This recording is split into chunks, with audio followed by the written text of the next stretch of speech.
Hello, everyone. Welcome to S40 PBE Playoff action. We have our first round starting right now, and it's going to be all of these teams you see up on the screen right now. Sorry, Nashville Stars, you're cut off a little bit at the bottom, but we know you're there. Joining me, I didn't have a nameplate for him. We gotta get a graphic for him, and trust me, you don't want me making graphics. Joining me tonight is the tstols stun gun, as he's sometimes known as. How you doing, sir? Doing pretty well. Excited for some playoff baseball.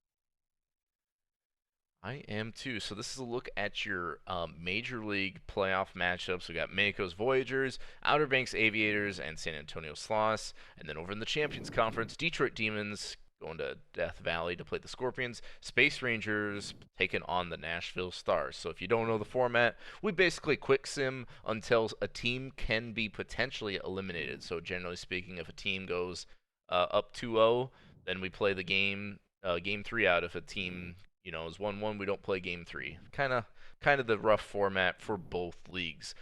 Speaking of both leagues, let's look at our minor league matchups. We have Amarillo Armadillos and Kansas City Hepcats, as well as the Florida Flamingos and Chicago Kingpins.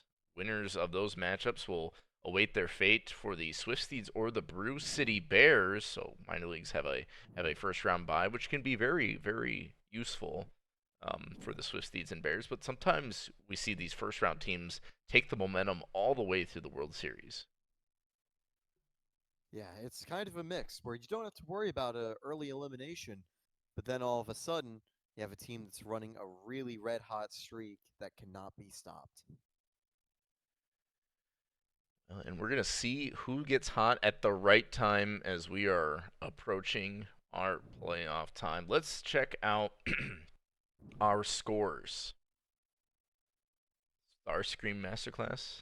Yeah, I just turned up T Souls a little bit. I caught that too. And we got Out Nospace with of a the raid. park. What Yeah, is I good, can Nospace?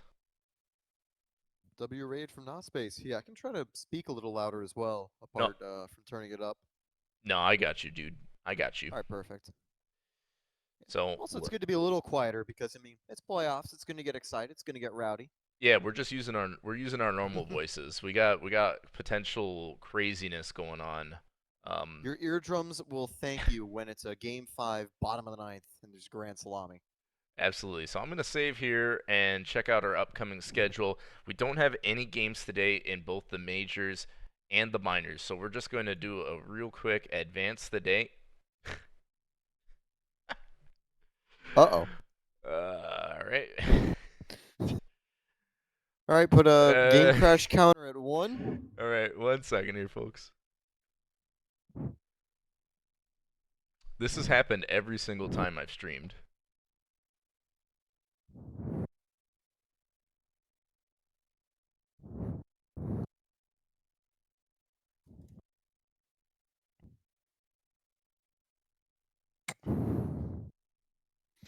I'll share my screen here in a second. Does it for everyone but you? Hmm. Well, we know what happens if New York wins the World Series then.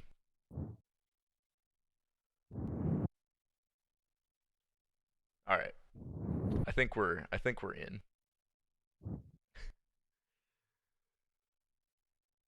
It's not a good omen. Yeah, not the best omen. That's what happens when you don't pay for Windows.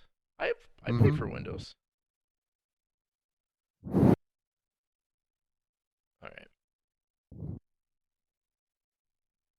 Let's try this again.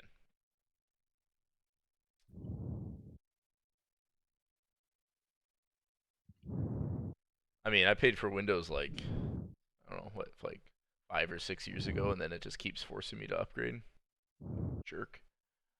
All right. So now we're going to advance the day, and it actually works. So we have our first matchups of the day, and we already have GM submitting changes for the day. So, um, Enoch, I did check that in the rules, but yeah, Dillos are at home, so we are good to go. Sorry, just saw the ping now, but I checked that. That was in the rules, I believe, on the thing with the stuff in the sim server. I'm not being very descriptive. I know this. So here we go. We've got majors and minor league matchups. We're gonna start in the majors. What are we thinking? Salmon check? Yeah, for sure. What are we thinking? Should we quick sim individually or should we do it all at once? I think we should do individually. Let's build up a little bit of suspense. Little suspense. All right. I'm good with it. I'm good with it. Things get a little too long, then we start to do them all at once. Well, we're only gonna be able Actually, to. no, we won't have a lot of opportunities. Yeah, Yeah, we won't be yeah. able to Well, quick well, sim. let's start with one at a time. Well, I think we got some Makos fans in chat, and they're anxious to see how they fare against the New York Voyagers. So we're gonna do a quick play here. Very first playoff game of S40. New York Voyagers playing host to the Maui Makos, and your outcome is going to be a Voyagers 2-0 shutout, three-hit shutout of the Makos. A very low-scoring affair here. Looks like a Frankenstein home run was half the offense there. Hitting wise, a couple hits for Namite and one for Newman. Yeah, good game for Frankenstein. Pretty much responsible for all the runs. Evil Dictator pitching a gem, 8 1/3, 2 hits allowed, 11 strikeouts. That's a high game score there. Cap penalty with the save. Starscream had a pretty solid outing, only giving up 2 runs, had no run support whatsoever from that offense. Player of the game, Evil Dictator. Yeah, I gotta say it was a leadoff home run from Francestro, and that's what New York needed to take the lead. Absolutely. So we've got more matchups. tstols, you want to take this next box score? We'll do Aviators and San Antonio Sloss. Oh, let's Yep, go. the defending champs against San Antonio, Gianna Morgan, Sam Antonio, ready to go in the quick play. And here we go. And OBX takes a 3-1 victory. A little shaky in the ninth inning. 1 run came home, but ultimately Outer Banks hold on and get the win. Babbitt Person with 2 hits and 3 RBIs. Weirdly enough, quiet day for playoff god Jose 43 Sr. He's definitely a very high favorite for playoff MVP overall. Long Pipe had a home run in the ninth off of Yaj Otov, reverse Joey Votto. He ultimately wasn't able to get the save as Walrus Jones came in to get the final 2 outs. Morgan, player of the game with 6 2/3 with 10 strikeouts. San Antonio also had a solid start, but got hit around just a little bit. And look at that. We even got a name card for you now, Mr. Stoles. Oh, perfect. That usually costs extra. Yep. Now I get it for free. Right? There we go. Legends are in the books. Let's move on to the champions. I know everyone's anxiously awaiting here. We've got the Demons and Death Valley Scorpions. I know these two teams have seen each other a time or two. Giuseppe Jones, Quentin O'Cortis, two solid pitchers going at it, and the outcome is going to be a Death Valley Scorpion victory, 6-4, but a couple runs from the Demons in the ninth to make it interesting. 10-minute version with 2 homers in this game to help propel that Scorpions offense. 3 hits for Sky McSticks, a couple hits for Burnside, who I think had the highest batting average in the majors. So a little bit of offense going there for Detroit. I mean, out hit the Death Valley Scorpions, but ultimately Death Valley takes the victory. Giuseppe Jones got pulled pretty early, but bullpen with Lebowski and Scudder able to lock it down. Quentin O'Corder's given up 5 runs and 5 2/3 inning. Um, that is going to be the loss there for O'Corder's all too well 10-minute version is going to be your player of the game. 3 home runs conceded by Quarters. That was the differential. Death Valley's offense a little stronger. Definitely so, and we've got our final game one here of the majors. We'll move over to the minor leagues. Don't let me forget it, folks. Space Rangers, Nashville Stars, Parker Parton, and Right in the Dirt. Mr. T-Stoles, take it away. As Yep. And the Rangers win 4-3 with a 4-run fifth inning. The Stars were right there, but Lunar Base holds on, and it was a couple singles and actually a walk with the bases loaded from Parker Parton, just struggling ever so slightly. Only 2 home runs in the game, both of them from the losing side in Nashville. That was Beef Ruben Rye with a solo shot and Lalo Salamanca with a solo shot. They had pretty decent days, with Rye being the only two-hit player for Nashville. Winter Base only needed 6 hits. Dubson had the only multi-hit day for them, and that came actually in the ninth inning. But RBIs from Dubson, Case, and Morgan off that walk. Right into dirt, player of the game with 9 strikeouts over 7 1/3. The 2 home runs allowed were pretty much the only blemishes he had, and Jormungandr Ragnarok in his final season will be able to pitch a good save over 1 2/3 innings. Parton gets the loss, just ran out of gas in the fourth. 6 strikeouts, 4 walks. The bullpen did keep it quiet, but maybe a little tired. Not great news for Nashville. All right. Let's move on to the minor leagues. I see a few changes here in the majors already from you, GM. So I recognize you. I see you. And I will get to you after we get these game ones out of the way and maybe some minor league changes as well. So here we go. To the minor leagues we go. Hepcats and Armadillos. Vanderhonken and Wayne Wheeler, two top pitchers, going at it in game one in Texas. And your winner of this is going to be the Kansas City Hepcats in the top of the 17th inning. 2 runs. They both scored in the 16th as well, but that is a long game. I'm glad we did not stream it. Yeah, me too. Oh my. What a back and forth. I mean, not really back and forth, just a absolute. I mean, I don't even know how to describe that. I mean, you're playing with who blinks first kind of game. They blinked a little bit in the 16th equally, and then the Hepcats with 2 runs to take the 5-3 victory in the top of the 17th. Yeah, a lot of hits for both teams. Just were not able to cluster them together because it was, all things considered, a pretty low scoring game. Yeah, 4 hits for McKenzie. We might have a playoff record there for hits. I'm not sure. Rochko with a few hits as well, a couple RBIs in there. Pitching wise, everyone in the Hepcats getting used up here. Vanderhonken was the starter, no decision there. But yeah, everyone out of the pen pretty much getting 2 innings plus of work. And Wayne Wheeler is going to be your player of the game for the Dillo side. Pitched extremely well, 6 innings, no earned, but ultimately no decision there. Serve it Yeah, up that's a Diaz, real four big. 4 1/3 inning out of the pen. That's a big day. 3 2/3. Those are big pen outings there. Only 44 pitches, though, which I think Pretty is actually efficient. quite surprising. Out of Yeah, the doing park. pretty efficient. Unfortunately, not as efficient in not conceding hits. Both runs coming late for the Hepcats. But I will say, at least Amarillo does have a slightly healthier bullpen, not having to use as many arms there. That's a good point. We'll see if it comes back to haunt the Hepcats in game 2, but they take game 1. And shout out to Mooskop for the sub. Good to hear from you, my guy. Flamingos and Kingpins, our final playoff game of the night. This one taking place in Chicago. Let's see what we've Yeah, got. Florida, Chicago, Parquad, Pow. Who wins game one? And 5-1 win with some late offense from the Kingpins. Even though Florida got on the board in the top of the ninth, it wasn't enough. Allard had a 2-run home run in the bottom of the seventh. Murphy the second, a 2-run single in the bottom of the eighth. Looking at Florida, Alescu had 2 hits on the day, but no one else had more than one. Hall did get an RBI, but that was pretty much it. When it comes to Chicago, their offense was doing pretty well. Benito 2 hits, Brown 2 hits, Murphy 2 hits, and of course, Allard had the home run. Brown also had 2 RBIs off his 1 hit, or 2 hits, but solid from the bats.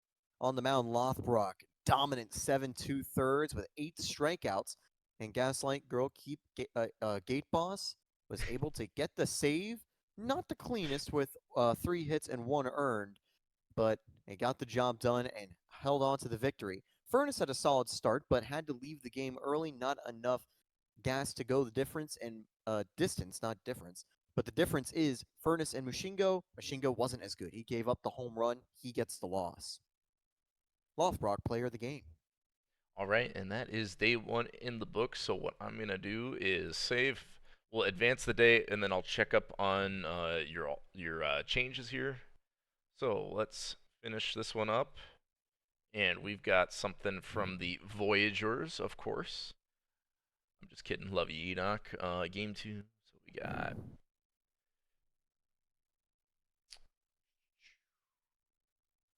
some changes here for Montgomery. Set them to RP. And then oh, what's up, Enoch? Are you pinging me for just what you already wrote, or is there something else? I'm, I'm I am confusion now, Mr. Enoch. So we got some strategy for Parco. Uh, I assume you want starter hook set to 0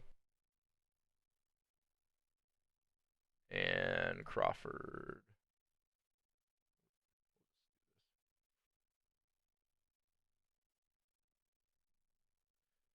Okay, let me know if that looks good. Enoch, I could also lay it out like this a little bit if it's a little bit cleaner. So we got Crawford, and then we've got Parco set to 0. Looks good. We've got Demons. Demons say they're good to go. Aviators say they're good to go. Space Rangers had something they want to make sure. Make sure case. Okay. Space Rangers. Just in case, where are you, catcher? You are at -5 stolen bases, so if that looks good, should be good to go. Dillos. Want a stamina check? I don't blame them. Nothing from the Hepcats. And I'll get back to you in a second here. Death Valley. Too many D's. Too many D's. Where are my other teams? Minor league teams. Dillos want a quick stamina check, which is fine. We got, I think, Gritty is in the pen here. And then we've got Regirock, basically. Blahaj. Bread's pretty exhausted. Trongleman. Mudbone pretty exhausted. Ole serve it up. Pretty exhausted. Charlie Yu. So that is your stamina check there. We've got some Death Valley stuff going on. Interesting game ones. Interesting game ones. I think the road teams fared pretty well. But we'll see if that holds true. Death Valley, you want to just do a regular stamina check. That's fine. I think Scudder and Lebowski were your only 2 pitchers out of the pen use. So Lebowski, 33% exhausted as an RP, and Scudder, 36% as RP. So if you want to see anybody else, let me know. But those are the only 2 pitchers you use aside from Jones. So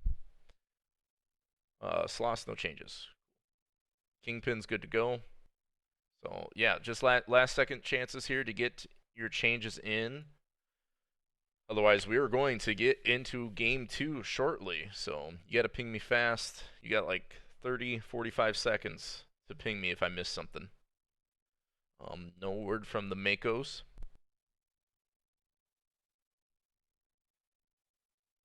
We're all set. All right, good to hear, DVS.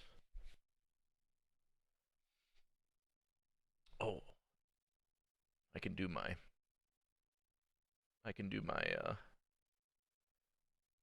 my scroll. You forgot to tell me to update my scroll, tstols. That's what I mean. Co-hosts are supposed to do. They're supposed to keep me in check, just like chat. My bad. You're good. You are good, man.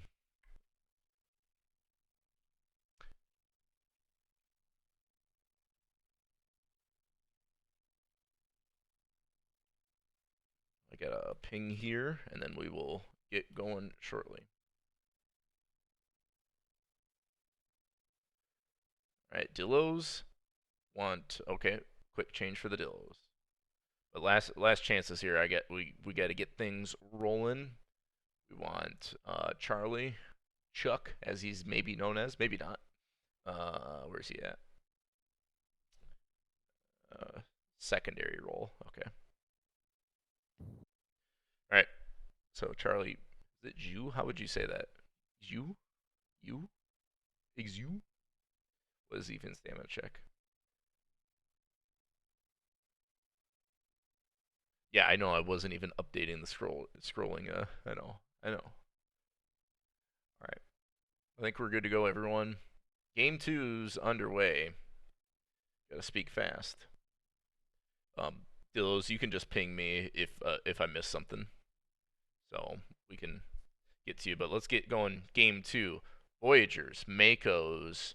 Do they even it up, or do the Voyagers take a 2-0 lead? This one in New York. Cy Duck has a solid season pitching against Anthony Parco, also a solid pitcher here on this S40.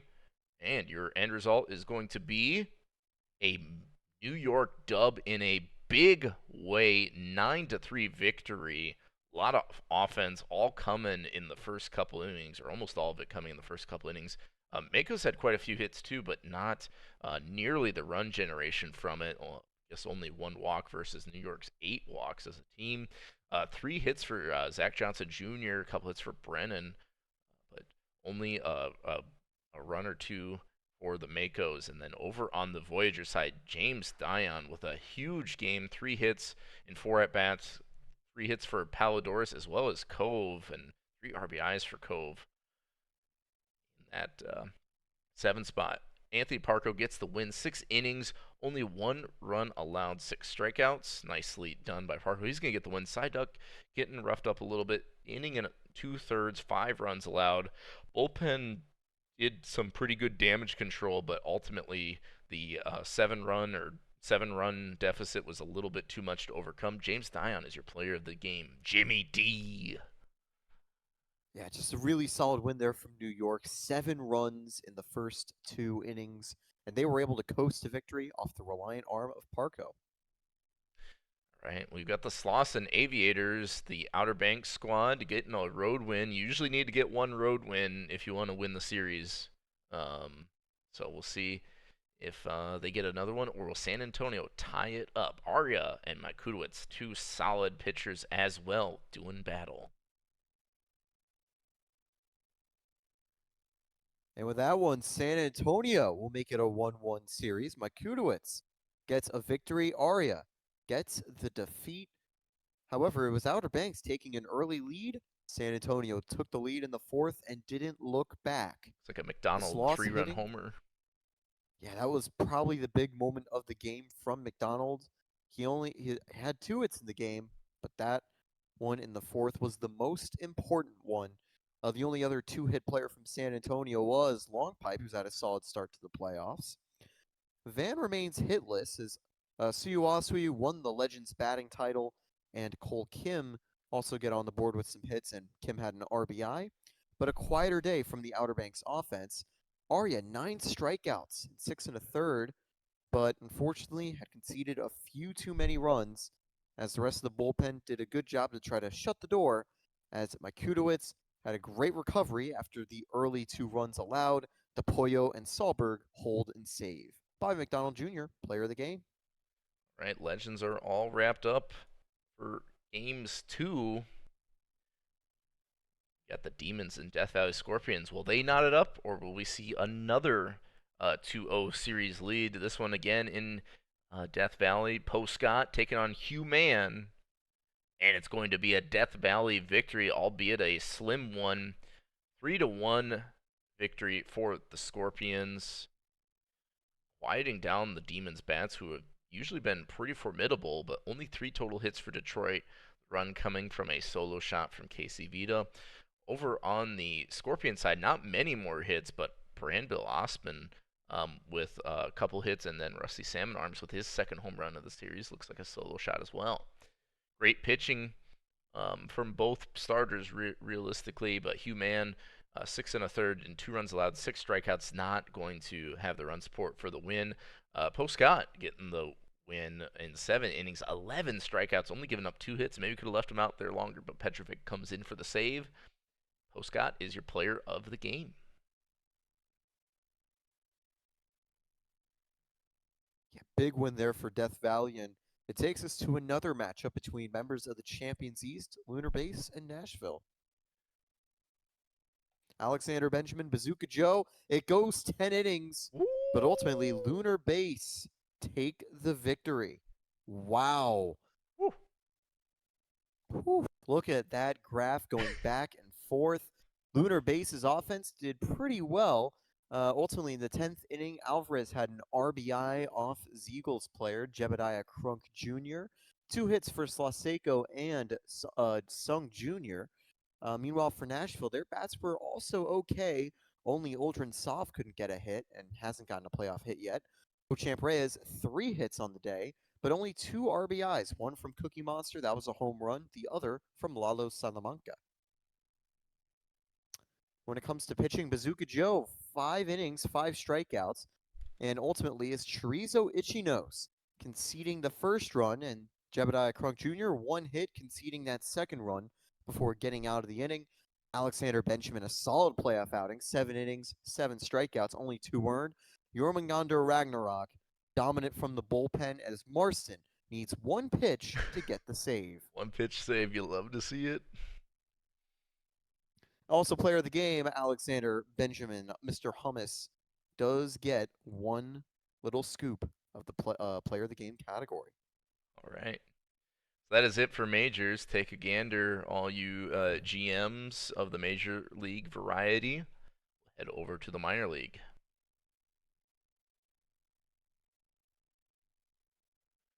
And so we've got the Hepcats and Dillos. Kansas City took the game, won in 17 innings. We've seen a couple extra innings in the quick sims. Will we see any when we start to play out games, which is going to happen in game 3 here because we have 3 series at 2-0. So, yeah, that's going to be very could be a lot of games tonight. Kansas City. Amarillo.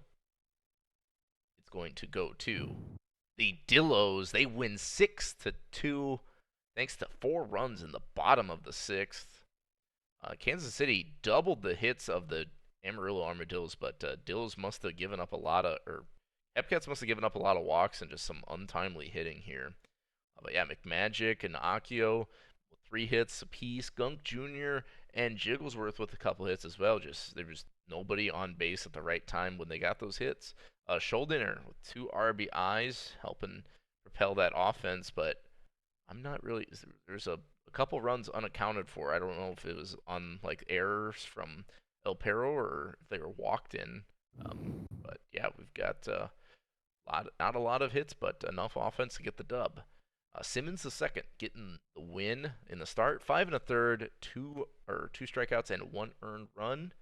Silver, the starter for the Hepcats, going to take the loss. 4 1/3, only giving up 2. Didn't do too bad, but again, no run support. We've seen it with a lot of good starting pitching outing in these playoffs in both leagues. Pennigan Akio is going to be your player of the game, despite the being on the losing side. And now a big one coming up between Florida and Chicago. Can Chicago pinch themselves one step closer to facing off against Bruce City or potentially State College? I think Chicago's the 3 seed, so they'd probably be facing Bruce City.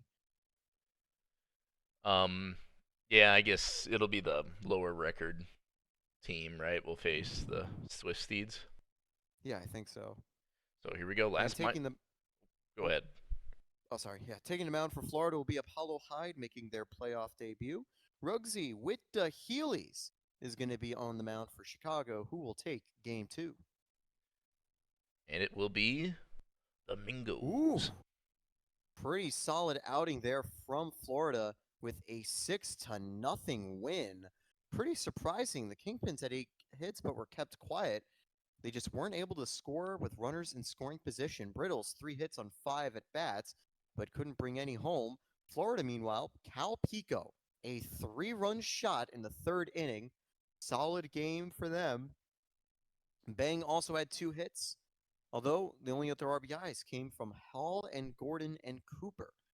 Taking a look at the pitching categories, unlucky for Apollo Hyde, couldn't get the win after 4 pretty solid innings of work. Weiser from the bullpen is able to get the W. A ball and Oder, good solid outings as well. Meanwhile, Rugsy, done after 3 1/3. Gobisky, also not great from the bullpen. Bowerbottom is able to shut the door eventually. the damage had been done. Cal Pico, well-deserved player of the game. Indie Apex fans will be excited to see one of their prospects balling out. All right, we are all wrapped up with games too. Minor league or major league GMs. I see your request for stamina check, so I'm gonna wait until the day of game 3, just because there is a rest day in here. So let's do a save and check out our upcoming schedule. We have no games tomorrow for the minors and no games for the majors, so we are free to advance. We'll just double check, but yeah, we're in good shape. So we're going to do a double advance, do a save, and then we'll start with the first stamina check I saw, which was from the Space Rangers. Where are you guys? On the moon, of course. We got a stamina check for Ragnarok, 51% for Rag. The Voyagers say no changes. Hold on, I gotta interrupt really quickly. Gotta apologize to Pow because I'd mentioned speculating future opponents, Uh and oh. and then immediately Chicago took a big Uh L. oh, yeah. I can't protect you there, tstols. I'm sorry. Yeah, that's on me. That's a bit of the commentator's curse. That's a rookie move right there. Uh, We got a stamina check request for the Scorpion, so looks like 80% for Lebowski. And then there's wait, who else do you have out of the pen? Tsunami. We'll start with Beckett. There we go. Beckett, Clifton, Jackson. I mean Petrovic 91, but Scudder 80, and Ryan Striker Jr. 100.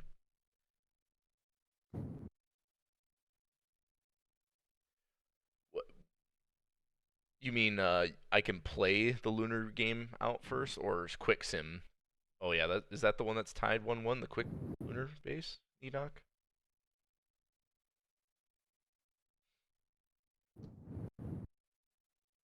Yes. Okay. No changes for the Aviators. Um, eighth and close. Okay, we got change for the Space Rangers. So real quick, we're gonna go back to your pitching and make Reg. Oh, I just want to get into the strategy. So you want to make him eighth and close instead of seventh close. Do you want to change the high leverage or not? But that's how it sits.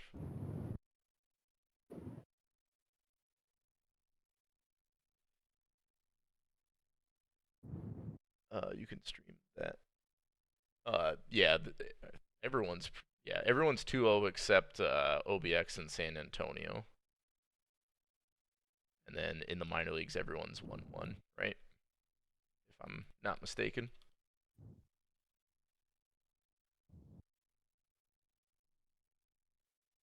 Oh, man, I closed out of that. Demons. Stamina check. Yep, I see you. I see you. DJC, 60%. Space Rangers are good to go. Dillos don't want a secondary role on Mr. Charlie.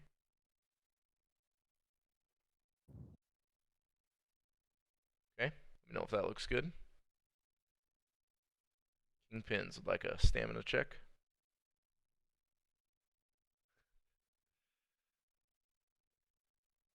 And they appreciated the apology. Apologies, tstols. Kingpins did. that's good. That's good. We got Jolene, my dog. I need to keep a good relationship with the Kingpins as the new person filling in at State College. Ah, Goat Bisky, little gassed. Crony, Morris, Rez, and Big Yosh. All right. Let me know if you got anything. Dillos are good to go. Scorpions say they're good to go. Do as I please. Yeah, I don't know. I don't know. I didn't know what you're getting at, Enoch. Everyone, I don't know. Can you quick sim the 1-1 and then just play out the other 3? Right? You can do that, can't you? Yeah, I think you can. You can. We could do the quick sims quickly and then do back and back or back and forth. You know Yeah, what I we mean? we could do that. Yeah, just kind of get the quick sims out of the way. Yeah, we could just quick sim the two minor league games and the OBX San Antonio game, and Actually, then no. No, yeah, it is 1-1. Yeah. yep. Yeah, I was gonna say I wasn't sure if there was a 2-0. Okay, we got change for the Demons quick after that, so we're gonna move DJC to a pitch count of 20. I've not done a pitch count in a minute for a reliever. I usually just cheat on the starting rotation one. So DJC pitch count to 20. Let me know if that's all you need, Detroit. And if I want, yeah, I think we'll just quick sim the 1-1 games. That way everyone doesn't have to squirm. Crab stamina check. Thanks, pal. Appreciate you. Oh, town. Sorry, I must have just flipped away from that. Town change. Oop, sorry, just looking at DJC. Shout out to Laser. I'm the shout out streamer, obviously. We want Cooper S Town. Gotta click on to secondary role of stopper. Okay, secondary role stopper for Town. I think we're about wrapped up and everyone's looking good to go.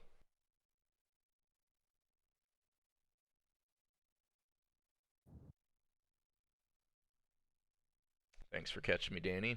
Let me know if there's anything else. But I think everyone has kind of spoken who's going to speak. So here's what we'll do. We need to turn BNN off. Um, and then Actually, can we set the times of the game so it's like 1 p.m., 4 p.m., 7 p.m.? uh Or would that be too hard? no, we don't need to do that. Okay. Yeah, we'll We'll just turn just off BNN. we'll turn off BNN and we'll have to play these three games out, but we should be able to quick sim the other ones without interruption. I'm just gonna go into this, because I'll forget otherwise. We'll just do that. I'll double check. I don't remember if it saves it actually, unless you go into the game. All right, here we go. San Antonio, Outer Banks. You've waited long enough. Let's see how your fate awaits. Who will take a lead? This one in Outer Banks. So obviously, game three, we're switching now to the opposing team or the opposite team being at home, and the victory for game three of this matchup in the Legends will go to the Outer Banks Aviators. Huge win, 12-2, thanks to Cole Kim, the home run, and 14 total hits. The Outer Banks Aviators definitely just Babbitt the death out of you. Or Babbitt you to death, maybe is the right way to say that. Eshelman with a couple hits and a couple RBIs, pretty much responsible for all the runs of the San Antonio Sloths. They give up a 12 piece, nearly everyone getting a hit except for Anik. Sorry, Anik there. But yeah, we got playoff Jose, we got Babbitt first with 3 hits, Cole Kim with 3 RBIs, 3 hits for Dunkin' Donuts. A lot of offense on the Aviators. Azuaje with the dub, 6 innings, 1 run allowed, and 8 strikeouts. Camden Jr. getting a little roughed up, 3 2/3, giving up 5. Bark Murley giving up 4. Shepard with 3. I mean, everyone was just kind of the Outer Banks Aviators had a read on the San Antonio Sloths pitching in this one. Dunkin' Donuts is your player of the game. Yeah, shout out Danny, Dunkin' Donuts, getting the player of the game in what was a very hectic win, but an important one for OBX. It's a crucial 2-1 lead. All right, and so we're just gonna skip over to the minor leagues and knock these guys out. So, minor league GMs, just pay attention to the outcomes here. Think about your strats while we're playing out the games, and then yeah, we'll check on stuff obviously after we advance the day before game 4. So we've been going pretty fast through the first 2.5 days. Now it's gonna bog way down. Kansas City Hepcats and Amarillo Armadillos. tstols, how about you take this one? Yep, we got the Dillos against the Scuminas. Let's see who wins in Kansas City. Early to point. And it's going to be a 5-2 victory for Amarillo. We'll serve it up with the save and man with a win. It was a pretty early showing from Amarillo. Kansas City came back and Amarillo retook the lead. For the Dillos, Steiner had an RBI, Mitchell had an RBI, Thompson 2 hits and an RBI, Schuldiner 2 hits, McKenzie an RBI. Kansas City was kept somewhat quiet, only a walk for Scumina. Okio had 2 hits and a couple hits all around the board. Xavier McMagic had the lone RBI for the Hepcats. Going down to pitching, LaPointe takes the loss. Actually, Mitchell did have a home run, finishing up the batting and heading over to pitching. The point takes the loss. 3 earned and 4 1/3. Jackson also not perfect from the bullpen. Early, 2 earned and 4 2/3, not long enough to get the win. That was Mann, who had 3 walks, but kept it clean otherwise in 1 2/3, and a good job from the bullpen. Jake Mitchell gives the Dillos a 2-1 lead. All right. So the picture becoming a little bit more clear and potentially in the minor leagues. Chicago Kingpins taking on the Flamingos in Florida. Florida man themselves. Cove squaring off against Casey Schaefer. Series tied 1-1. Can't be after this game. And your winner is going to be the Chicago Kingpins. They steal one on the road, just like the Dillos did, 9-5. A lot of runs in the middle of the game. Almost gave it up in the eighth and ninth, but hang on to win. 10 hits apiece for both teams. Looks like we got a Powell home run, so he can't say I didn't give him the sim juju, since Pedro Blanco had the solo shot. That was all me, obviously, with my uh, copyrighted sub-pixel manipulation. We've got Jacob with 3 RBIs there for the Chicago Kingpins. Must have been on that home run. Benito, 3 hits, couple hits for Allard, and Brittles. Over on the Flamingo side, good game for Manuel Bang. Shout out to Leifer, the GOAT. 3 hits for Bang, but nobody to knock him in really on base. Hall did have a couple RBIs, but ultimately 9 runs, way too much to overcome. Cove going to take the loss here. 3 2/3, giving up 4. Also gave up quite a few walks. And bullpen couldn't really get it under control soon enough. Schaefer with the win in the start for Chicago. 5 innings, 1 run allowed, just 1 strikeout, but is ultimately going to get the winning decision. Kinakaze is just calling me out. Oh my god. Oh my god, I feel so seen. So Dang, we got exposed. It's actually all tstols. Wow. I'm just a puppet. Don't throw me under the bus. We were both equally at fault. All right. I get you. Yeah, Dillos, we're not going to do a stamina check until the start of game 4. So, you got a little time. Just because there will be some resting up that happens between this sim night and the next day. So, now here we go. We have 3 games. I think we're going to start out with the New York Voyagers and Maui Makos. Just once you can. Yeah, I got you, Chief. Don't worry. New York in Maui taking on the Makos. This is Mako's first playoff appearance. Lunar base. What's in lunar base? There's nothing there, is there? Not yet, I don't think. We quick sim them. No, we quick sim San Antonio. I think Dirk just wants to watch the lunar base game first. Yeah. That's all. We can do them next, I think. It could be the first. I think is this the first playoff game ever in Maui, and potentially the last if they're moving? Yeah, first, and could be the potential final ever match in Maui. Could see Dietz being thrown into the field of play afterwards, as fans are upset about the relocation. But damn, yeah, it could be the first of maybe a historic playoff run or a final chapter of the Makos. Oh, you know what? I didn't even think about it. Mods, should we get a quick prediction going here? Just do like a little 2-minute. Actually, let's do that. Do a little 2-minute prediction if we got any mods. I don't remember who was on for the night. I apologize. Wasn't even thinking about it. I'm so used to like the telegraphed. They had a prediction already? Oh, there was. Yeah. All right. See? Yeah, it was a long time ago. All right. Well, very good. Already prediction.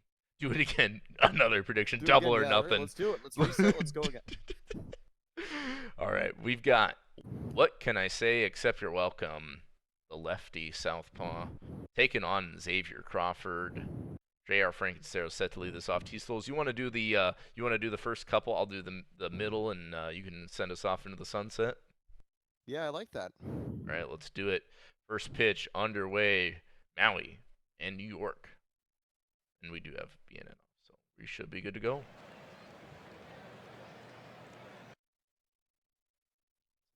So here we go. What can I say except you're welcome? Takes the mound up against J.R. Francestro, the 1-1. That'll be lined to center and caught. One away. That'll bring up 1-2 for James Dion. Drive into right. Caught. Easy catch there by Brennan. Ball 4 on the full count pitch to rock out with her Crocs out. TGP goes around, and that'll end the inning. 1 walk, bases, 1 left to bowl. 1 second here. I'm gonna quiet down the stream a little bit. The 3-1, it's taken, and that'll be ball 4 for Jeff Newman. Mills up at the plate. Gets down at the middle. A little bloop single to put 2 aboard to start the inning. Ooh. And that is the start of the game they want. Off the wall, 1 run will score. 2nd run rounds 3rd. It is a triple from Dynamite. 2 RBIs, and Maui, looking to stay alive, take the early lead. Ooh, baby, a triple. The triple can't be followed up as Andrews grounds out to first. This one potentially deep enough to send the runner home. Throw to the plate, and they get him out in time. A cannon from Dion, and it's only 2 runs coming home. Maui hold a 2-0 lead entering the 2nd. Line to left and gets down. Leadoff single for Cove. Pelodorus will take this pitch. The count goes 1-1, and the runner gets to second. The 1-2, Pelodorus cannot bring one of the 2 runs they need home. Here comes Moose now. Up the middle, base hit. Will this score a run? Nope, they hold up at the corners. Here comes Ifej Cove. This one gets down. 1 run comes home. Tying run in scoring position. Franklin DeMars now at the plate. Former minor league runner-up MVP on the full count. Flies out to center field. Jared Francestro, the 1-0. Hit to second, and they'll get the final out of the inning. A few hits, but 2 runners left aboard. Maui hold on to a 2-1 lead. I'll tag out after the bottom of the 2nd. I'll do the first 2 and last 2 as swing and a drive, make it 3-1.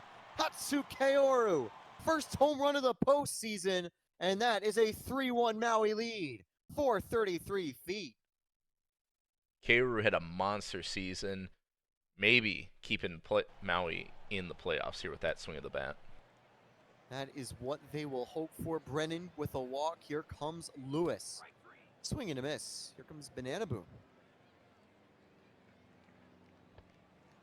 Ball 4. That'll bring up Newman, who had a walk last time. Newman will walk again. That's already 4 walks from Xavier Crawford for Mills, the 2-2. That'll be strikeout number 2 for Crawford. And here comes Dinamite. Finally got the pronunciation right as he swings and misses. Bases left stranded. The solo home run is all Maui gets. Could be a missed opportunity for the Makos. We'll see if the Voyagers make him pay. James Dion to lead off the top of the 3rd. He bloops a single past the 3rd baseman, or just over the 3rd baseman's head. So he's on base safely and swipes second easily. Crocs out now. Gonna move the runner over with a ground out to the 2nd baseman. Runner on 3rd, 1 out. TGP, that's a pretty good drive. A diving grab by Namite in center, but that is deep enough for a sac fly. Dion scores from 3rd. New York scratches across another run. It's 2-3, top of the 3rd with 2 outs. And that is an infield single hustle play for Bellick Cove, so a 2-out rally potentially as Cove swipes second immediately after.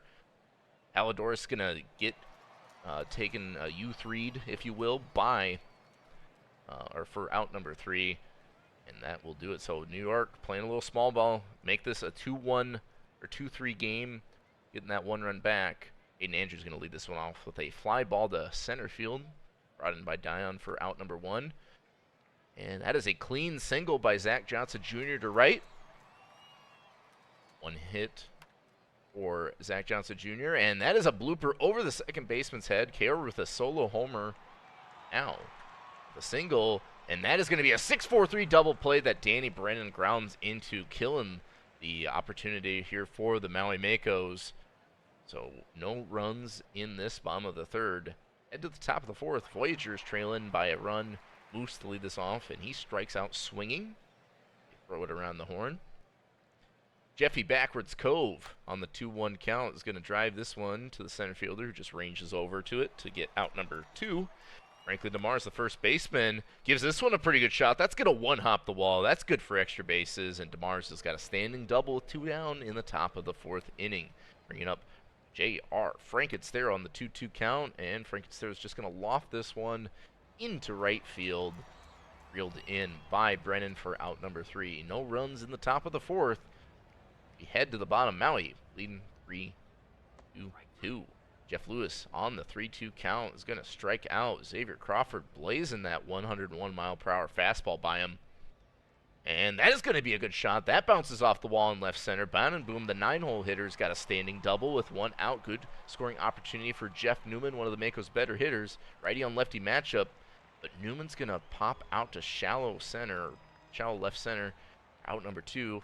Kendrick Mills with good contact, and that's a double, so they're going to trade places, easily scoring Boom from second. And now it's a 4-2 ball game. Bringing up switch hitter Namite. Crawford with 4 runs given up. They're leaving him out there, though. And maybe they know more than I do, because Crawford rears back and strikes him out on the knuckle curve. Namite goes down looking. Top of the 5th. It's 4-2 Maui at home in lead. James Dine's going to lead this one off. And is going to foul out to the 3rd baseman for a quick out 1.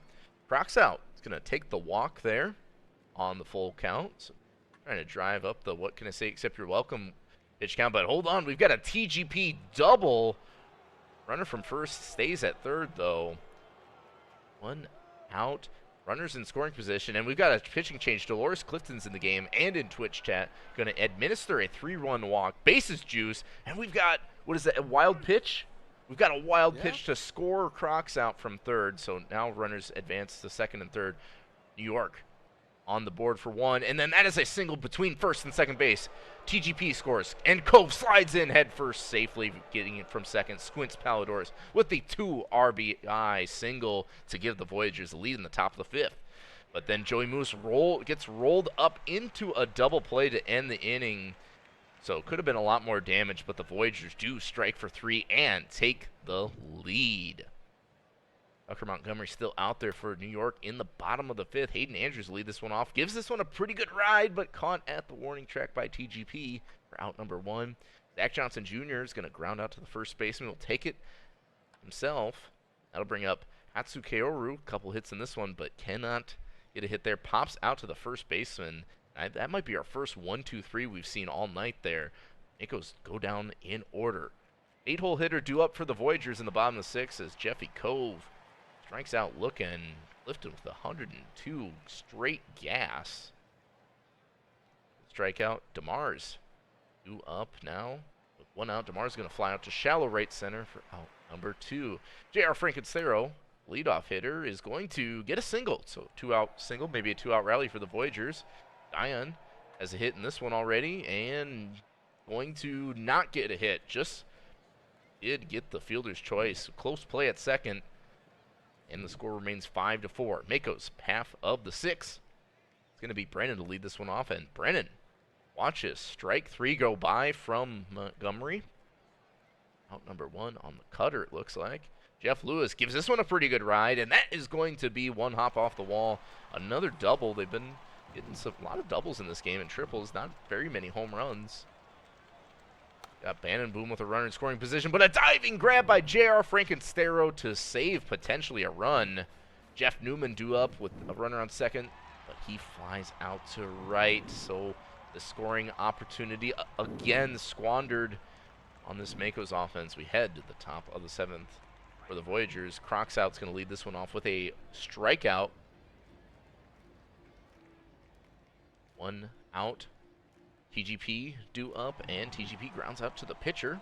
As Gustavo Fring been pitching well here, but now gives up an extra base hit. His first hit given up as Cove with a 3-for-3 day. Cove with a standing double, 2 outs for the Voyagers. Well, Palladores, who's got a couple RBIs, bring him in. No. Strike out swinging by Squints Palladores, so it's going to be 5-4 score still. 7th inning stretch as we go into the bottom of the 7th inning. Kendrick Mills to lead this one off for the Makos. Tries to check his swing, but is going to He called out on strikes there. One down for the Makos. That'll bring up D Namite, and Namite is going to leg out an infield single. Aiden Andrews due up, and he strikes out looking. That'll bring up Zach Johnson Jr. Runner on first. A double will score him. That one's hit pretty loud, but straight up in the air.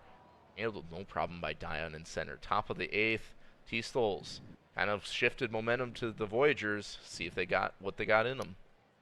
That fifth inning could end the Maui experience for baseball fans. One away. Here's the 2-2 from Brandon Maurer. Swung on and missed. Cove went around. And here comes Franklin DeMars.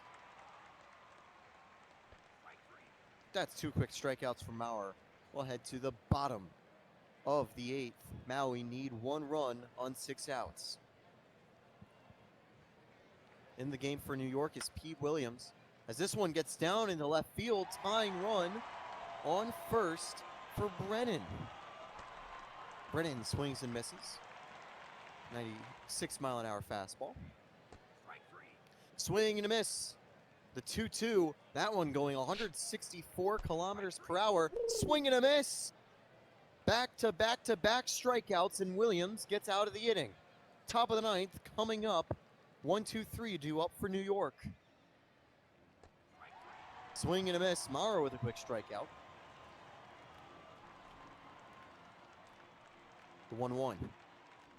Up the middle, gets down for a base hit.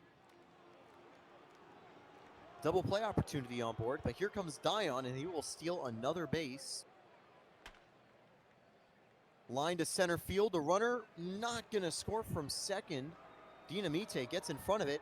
The 3-2 hit to right. The throw. Oh, not in time. The runner is safe. 2-run lead for New York. That could be a very crucial run indeed, as Cove, Belloc Cove this time, strikes out, and the inning is over. Bottom of the ninth. 3 outs to go. Maui to save their season. Jeff Newman, that's a 3-pitch walk. 4-pitch walk, actually. Any way you can, get on base. Mills, line to center, caught. 2 more outs needed. The 3-2, hit to short. They turn 1, they turn 2. Hawaii says a tearful farewell as Maui are swept by the Voyagers. 3 games, 3 wins. Enoch's boys move on. A brutal defeat for Maui. A hard-fought victory for the Voyagers. They came back in the 5th inning. Taking a look at their hitting, Cove had 3 hits. TGP and Palladores had 2 RBIs. Dion also a multi-hit day as well. Dion was the series MVP. Maui, 2 hits for Mills, Dinamite, and Kaoru, including that second inning home run from Kaoru. But it turned out that was not enough. Crawford only went 4 innings with 5 strikeouts. Montgomery got the win, 2 innings, 2 strikeouts, only 2 hits allowed, and Williams, 4 strikeouts on the 2-inning save. What can I say except you're welcome? Went 4 1/3, but ultimately, unfortunately, Dolores Clifton gets the loss. Gustavo Fring had a quick, quiet inning, and Maurer did a good job to try to keep the door closed, but it wasn't enough. Belloc Cove, player of the game. And yeah, actually taking a look, I think there was 22 left on base. No, actually, yeah, 22 left on base. Wow. 14 as well for the Voyagers, so a lot of players stranded.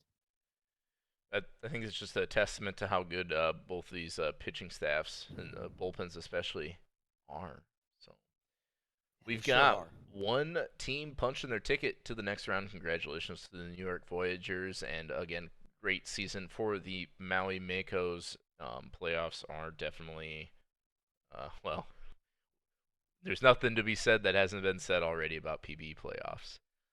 So let's see what is our next game here. I know we had some advocates for the Space Rangers. Do we? I mean, who are we playing next? We've got Death Valley in Detroit or Nashville. Should we do a chat poll for it? See who wins. Rangers. We could. Start, or do a. We could. That could be fun. So I don't have a preference. Just wanna keep things rolling.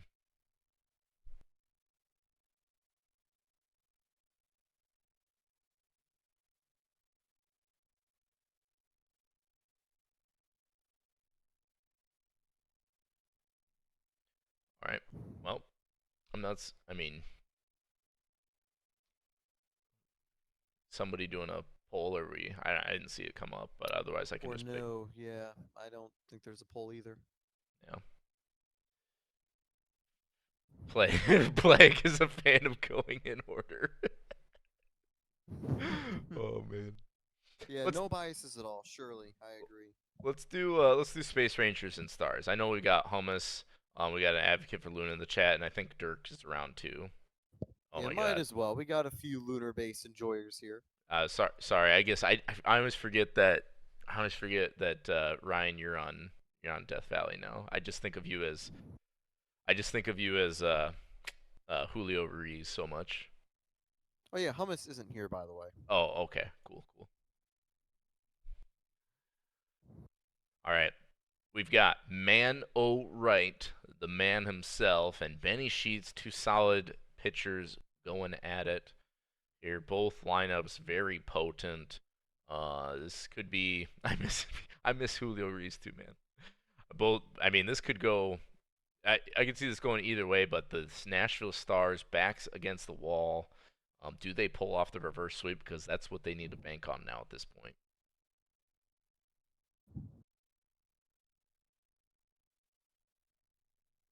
We've got a quick who will win prediction.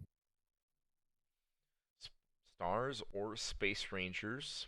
This one is in Lunar Base, so that's the other thing too. Is Space Rangers took 2 games on the road and now go back to their beloved Sky Dome to potentially complete the sweep. But will Nashville take a page out of the Space Rangers book and get some road wins when they need them most? Speak it into existence. I will speak an amazing game. It'll be extra innings, guarantee it. Let's kill our voices. Why not? That's We're, the promise, and unlike Anik's promises, it may come true. no. um, but I mean, technically speaking, we won't have a very long stream. Um, because New York has already completed one series for us. So I guess it theoretically won't be as long as possible because we also had some minor league games go 1-1 there, which is the best outcome for minimum streamed games. If you're looking at it from that perspective, which I would totally not be. Why would I? Commentator curse. I feel like we're commentating both sides. You know. Yeah, we're cursing both teams. Yeah. Curse you teams. We got some points on the Stars. People think the Stars won't go down quietly. I would probably tend to agree with them.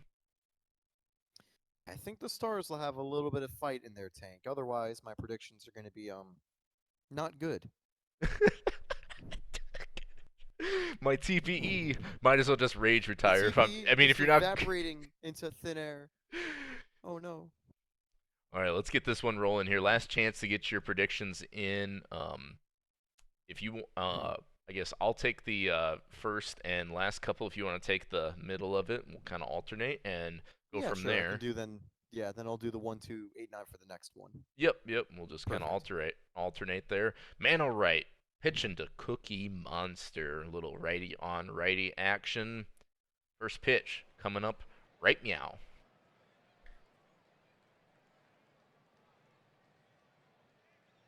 One team with their ticket punched into the playoffs in the Legends Conference. We have 2 teams sitting at 2-0 in their series in the Champions. One of them, Space Rangers. They host the Nashville Stars. Anna Wright deals a leadoff walk to Cookie Monster. B. Fry grounds out to the pitcher. Fielder's choice there. And Rice takes off for second, just in there safely. Billy Nelson trying to knock him in, but the third baseman able to range over to it, so runner holds at second. Jordan Beecham raised with the 0-2 count's going to strike out swinging with a runner on second. And so the Stars cannot come across with anything at the top of the first. We head to the Space Rangers half of the inning. Rake in the Lake, Dubson, and Case all do up as Rake in the Lake grounds out to the shortstop. Good defensive play by Eldrin Saab there, longtime Star. 3-2 count, full count for Dubson. Nearly a foul ball, but that's going to be a single. Thought about going to 2. Elected not to. That ball hit loud and hard and deep, but Cookie Monster doesn't have to go far to get it. just in case flies out. That ball from Morgan doesn't have enough. No, it's caught at the warning track by the center fielder Lalo Salamanca. I thought that one was gone. So Space Rangers get a hit, and some loud contact, but no runs to show for it. Salamanca to lead this one off, and that is going to be a leadoff single, starting this inning off in grand style. The great Joe Morgan would say. Escalito gonna fly out to center field for out number 1, and then Aldrin Soft grounds out into the 3-6-3 double play. Nice defense early by both teams through the first half of the second inning. One hit for the Stars, but nothing to show for it. Bottom of the second, 2-2 count for IPO3. He's gonna lead this one off with a fly out to center. Cali Alvarez, the first baseman, due up, and big hack for Alvarez. Benny Sheets gets his first strikeout of the night. Pretty loud hit from Slaseco, but hangs up a bit, and the center fielder in Salamanca able to get to it no problem. So, still no runs. I talked about the offense. I guess I jinxed the offenses. We'll see if that changes. tstols, top of the third. Well, maybe that jinx turn around a leadoff double for Yuppers. Well, he's actually going to turn and go 3, and he is going to be out by a mile. Good relay from Lunar. 1 away, no one on base. Too aggressive from Nashville. Oh, and that would have now scored someone's him. on base. Here comes Yeboah. What is, painful. It would have scored the runner for third, maybe even from second. Caught in center field. Swing and a miss. Quick inning here from Mano Wright. 2 hits, but only 1 runner left on base as we enter the bottom of the third inning. Still tied. Hit to third. 1 away. Clairvoyant goes down looking.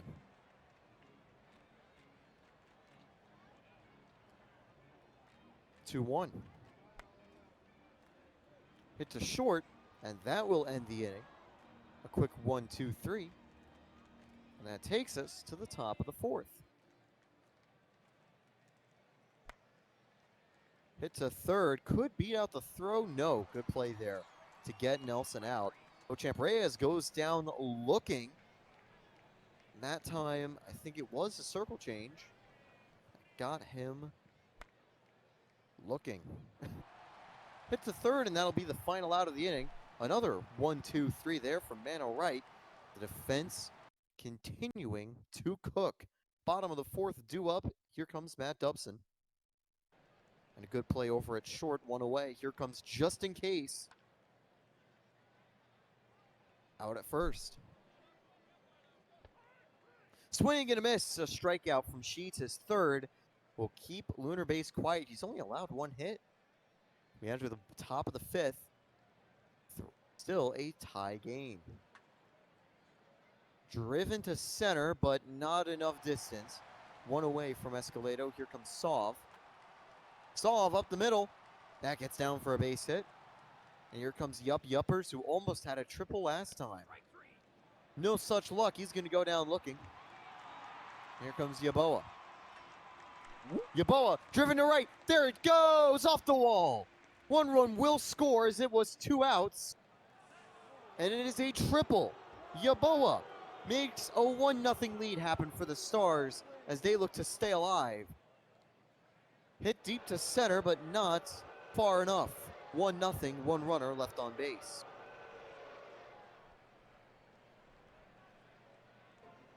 That'll bring up Mr. Instantaneous, Peter Oatmeal, who bloops this one, but it's, gonna drop. A little bit of confusion, misplayed over at second base, and a little bit dangerous as Benny Sheets issues his first walk to Cali Alvarez. Hit to right, and caught, 1 away. Sung Jr., the 1-2. Swing and a miss. Beat him that time. Here comes Blair Boyant. 2 aboard, 2 away. The 1-0. Up the middle. That gets down, and that'll tie the game. Throw not in time. We are level here at the Sky Dome. Here's Rake in the lake once again, and that will load the bases for Matt Dubson. Lefty on righty. The 2-2. Swing and a miss. Bases left loaded, but Lunar base equalize. We'll head to the top of the 6th. Driven to center and caught. One away. Billy Nelson, only one hit this postseason. Won't be number 2 as it's an error over at short. He reaches. Driven deep left field, but it's going to be caught at the wall. The full count, bloop to left, but good job to track it.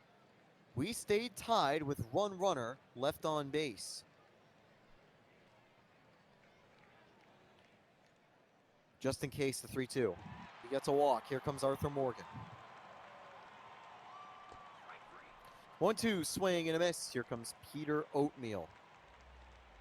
A lot of people in chat agreeing that Lunar Base had been robbed of a few runs, as this one lets a runner get to third, actually. Wasn't fielded enough in center, and this likely can give Lunar Base the lead. All the way back, the throw. Oh my goodness, he got him! Lalo Salamanca! Do not mess with the men from New Mexico. Tied after 6. That'll be a leadoff walk from Mano Wright. That's only his second of the ball game. Swing and a miss. Solve went around.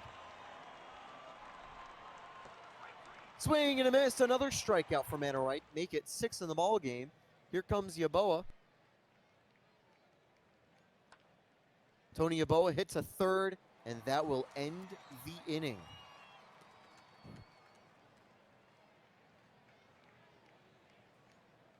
Bottom of the 7th, the 1-2. Swing and a miss. That is strikeout number 7 for Benny Sheets. There's 13 total in the ball game. We'll make it 14. Samsung Jr. goes down looking. The 2-2. And it's a strike out for a third of the inning. Strikes out this side. Hey, Dust, finish it off unless that extra inning prediction comes true. It might just come true, or the chat prediction will never come true. This game could go on forever as Cookie Monster not getting on base there. Pop up to the shortstop. B. Fry going to get on with a single, a one-out single for the Stars, trying to take the lead, and Rye's going to effectively make that a double, steals easily. Nelson due up, and a big hack for Nelson on the cutter there, and that is out number 2. Jordan Beecham-Reyes is going to get a walk, so runners on first and second. Salamanca got a hit earlier as Marston's entered the game, and that's going to be in the gap. That's going to score. Beecham-Reyes and Beef Rye, and Salamanca's in there at third. As they call that a double, advances to third, and the Stars have taken a 3-1 lead in the top of the 8th thanks to a 2-out hit. And now Escalito adding even more. That is an RBI single. Now 4-1. Marston giving up a couple hits here in the most inopportune time. Does strike out Aldrin Staub to stop the damage, but will that 3-run lead now be enough as Space Rangers are running out of opportunities? Breaking the lake up as they've taken out Benny. It's now Juan Rodriguez in, and he issues a walk right away. Does rear back and strike out Dubson. I'll bring up switch hitter Justin Case with 1 out, runner on first. Full count, and that's a 5-4 fielder's choice. They don't turn 2. Arthur Morgan due up, 2 out, 1-0 count, and grounds out into a fielder's choice again here. Top of the 9th. Nashville with a chance to add some insurance. It's a 4-1 ball game. Do they have the pitching to lock it down? Yuppers going to get this one off the wall. Stand-up double for Yuppers, who has had a second double here. Could have tried to stretch it to a triple. And then, look at this. This is a 10th pitch out of the at-bat. Tony Yeboah, the god at the 9-hole spot with his 3rd hit. Puts runners on corners. Cookie Monster's going to strike out swinging for out number 1. Runners still in the corners, and that is going to be a single from Beef Rye. And that'll score Yuppers and move Yeboah to 3rd. Still only 1 out. It's 5-1 ball game. Nelson swipes second.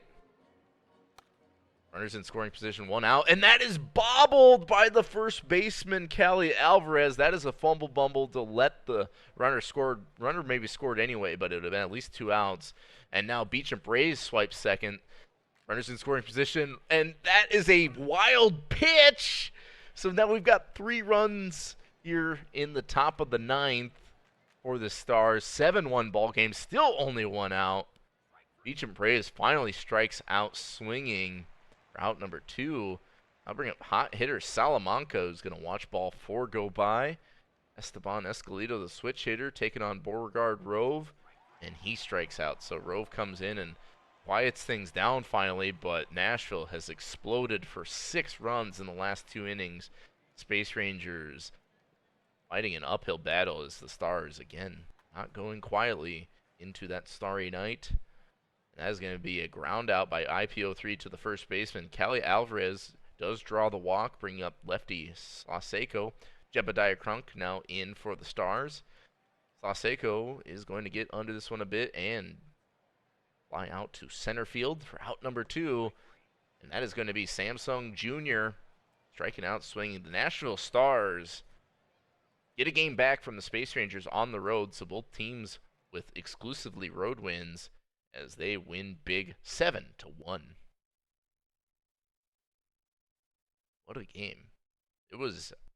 I was waiting for like a total pitcher duel, like 1-1, who blinks first, it's like top of the 12th, that kind of stuff. And then the Stars said, all right, I think we should hit now. Salamanca, great effort there. Tony Yeboah at the 9-hole spot had a triple and a couple singles, RBI, a couple hits for B Fry, some stolen bases, 3 stolen bases in there actually for B Fry, a couple hits for IPO3, and yeah, they had a lot of opportunities. The Space Rangers did, and a lot of loud contact, but just went for outs. Only 1 run to show for it for them all game. Benny Sheets going to get the dub. Pitched really well. 7 innings, only 1 run allowed, 9 strikeouts. And all right in the start for the Space Rangers. Also pitched well. 6 strikeouts, 6 and 2/3, only giving up 1. But Ragnarok is going to get credit for the loss. Couple of runs given up, and Marston could not stop the bleeding. Benny Sheets is your player of the game. Yeah, always exciting to see a team fighting to stay alive, and indeed Nashville able to do so. But they've got a hard road to get back those final 2 wins. They do have 1 to start, and that takes us to Detroit and Death Valley. We head to Detroit, and like we say, it's everyone versus Detroit. As Vader Page starts this one against Johnny Tsunami of the Death Valley Scorpions. Demons offense has been really quiet in the first 2 games of the series. Will it wake up at home in front of their fans in the Game 3 here in Detroit? Prediction is live. Classic who will win prediction. Scorpions and Detroit.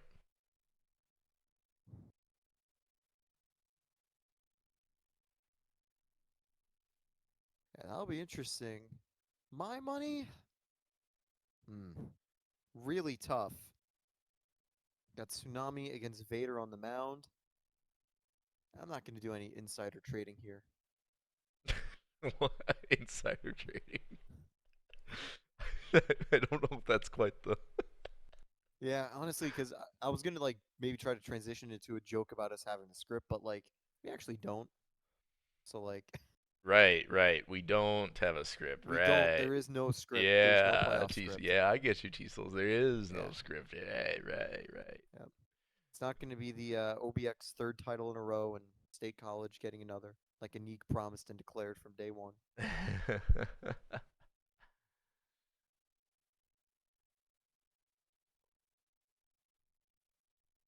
You guys didn't even tell me my scroller was wrong.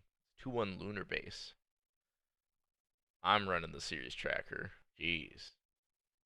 Nobody even told me. Went the whole 20 minutes with it being wrong. Unbelievable. Chat be slacking. I'm wiping my hands clean of that one. That's on chat solely. All right. Let's get into the game. Who will win? Last chance to get your prediction in. Death Valley or Detroit. Looks pretty even. Maybe a little favored toward the Death Valley Scorpions. Vader Page, pitch it to Rusty Salmon Arms. You want to take the first couple and then I'll take the middle? Yeah, that's a good idea. All right, let's do it. Last game 3 here, and then we'll get into our game 4 action. GMs, I see your stuff. So just I'll get to it here after we advance the day, but without further ado, Detroit DVS, they've been waiting patiently for game 3 and now they finish off this sim day. Take it away, Mr. Stoll. Vader Page, the 3-1 leadoff walk for Rusty Salmon Arms. Kuma has yet to get a hit this postseason. That streak continues. But here comes Max Power, who had a dominant regular season. Out of the park. Hits to short. That's not a dominant at bat. That's good stuff from Vader Page to get out of the inning. That'll bring up Lutz to lead off for Detroit as the Demons look to keep fighting the 2-2. Strike three. Johnny Tsunami gets him looking. Only 50 stamina for Tsunami, so his day will probably end a little bit earlier as there's a big swing and a miss from Keegan Halverson. 2 quick strikeouts for Tsunami. The 3-2. Ooh, ball 4. That was just a little low on that final sinker. Ooh, that one gets away from Salmon Arms behind home plate. The full count. Swing and a miss. Strikes out the side. Tsunami with 1 walk and 3 Ks. That'll bring up Rake Slammer, the 1-0. Hit to right center and caught. Kulik Warren up to the plate. That is out number 2. The 0-1. And that is out number 3. A good start here from Vader Page to take us to the bottom of the second. The 0-2 for McSticks. Ooh, that plunked him. Missed inside and hit him. The 0-2. Popped up the first non-strikeout for Tsunami. 1 away. Swing and a drive. It's not got the distance. It'll be caught. 2 away now for Jet Jaguar. Make it 4 strikeouts for Tsunami. The inning is over. No hits in the first 2. Dust, let's see if that changes. Top of the third, here we come. Death Valley, 7, 8, 9 hitters due up. 10-minute versions had a hot series so far, but going to start off with a ground out. Granholm takes it himself for out number 1. Randbill Osman grounds out to the second baseman, so 2 quick ones for the Scorpions. Drake Hard is going to pop this one high up in the infield. The pitcher takes this one, a rare pitcher pop-out catch, and that will go down 1, 2, 3. Detroit's AC Vita will lead off the third. And bottom of the third, it's a bumble. The first baseman with an error. Lutz will draw the full count walk, so runners on first and second. Nobody down, no hits still, as Keegan Halverson draws a walk. That'll bring up Burnside, one of the top contact hitters, and Burnside gets this one down the left field line. That's going to score 1. That's going to score 2. That's going to be a base-clearing triple by Larry B. Burnside. Well, they call it a double, advances to third, but nonetheless a base-clearing double. Granholm with a runner on third, strikes out swinging. That'll be 3-1 count for Scotty McSticks. Do they send the runner? No, not deep enough. Scotty McSticks flies out to right field for out number 2. Stellan Apollo with a single will score him, but grounds out to the second baseman. And that will do it for the bottom of the third. So we have 3 runs on 1 hit for the Detroit Demons, and they take a 3-0 lead at home. Rusty Salmon Arms gonna lead this one off in the top of the 4th. Going down looking. Don't like to see that. That'll bring up Kuma from Tekken. That one's given a pretty good ride, but caught right at the wall by Casey Vita for out number 2. Max Power draws the walk, maybe pitching around him a little bit, but then Rake Slammer can't follow it up with a hit. Lines out to James Lutz over in center field. Out number 3. Bottom of the 4th we go. Detroit in the lead. 3-0. Do they have any more in them? That's a good start. Robbie Jackinson, they lead off single. Doesn't have the wheels to steal, though. That's Jaguar, who's more of the speedy one, who's just going to pop up to the second baseman for out number 1. Casey Vita, strike 3 as Tsunami is second with 6 strikeouts and is taken out of the game. It's now Aaron Beckett who comes in and also gets a strikeout. Victim James Lutz. We're through 4. Detroit winning 3-0, top of the 5th with Kulik Warren, Ferrero, and 10-minute version. As Kulik Warren rounds out to the second baseman for a quick out 1. I'll bring up Gladdy Ferrero, who gets the first hit for the Death Valley Scorpions in this one, and it's an extra base hit. Rolling all the way to the wall, Gladdy Ferrero slides in with a double, 1 out in the top of the 5th. 10-minute version on the 3-0 count. And that ball is driven pretty well by Brandbill Osman. Oppo Taco over the left field wall. Osman ties this one up with one swing of the bat as he takes Bader Page deep. Might as well just reset the score right now because it's 3-3. 1 out in the top of the 5th. Ray Card going to try to keep things going, but Ray Card's going to strike out swinging. Salmon Arms due up. That ball driven pretty well, but it hangs up for Vita. That is out number 3, bottom of the 5th. 3-3 game, both teams with 2 hits. It'll be the dangerous part of the lineup for the Demons, Halverson, Burnside, and Granholm, but Halverson's going to strike out swinging on the 0-2 count. There would be Burnside, the righty, on the lefty, Aaron Beckett.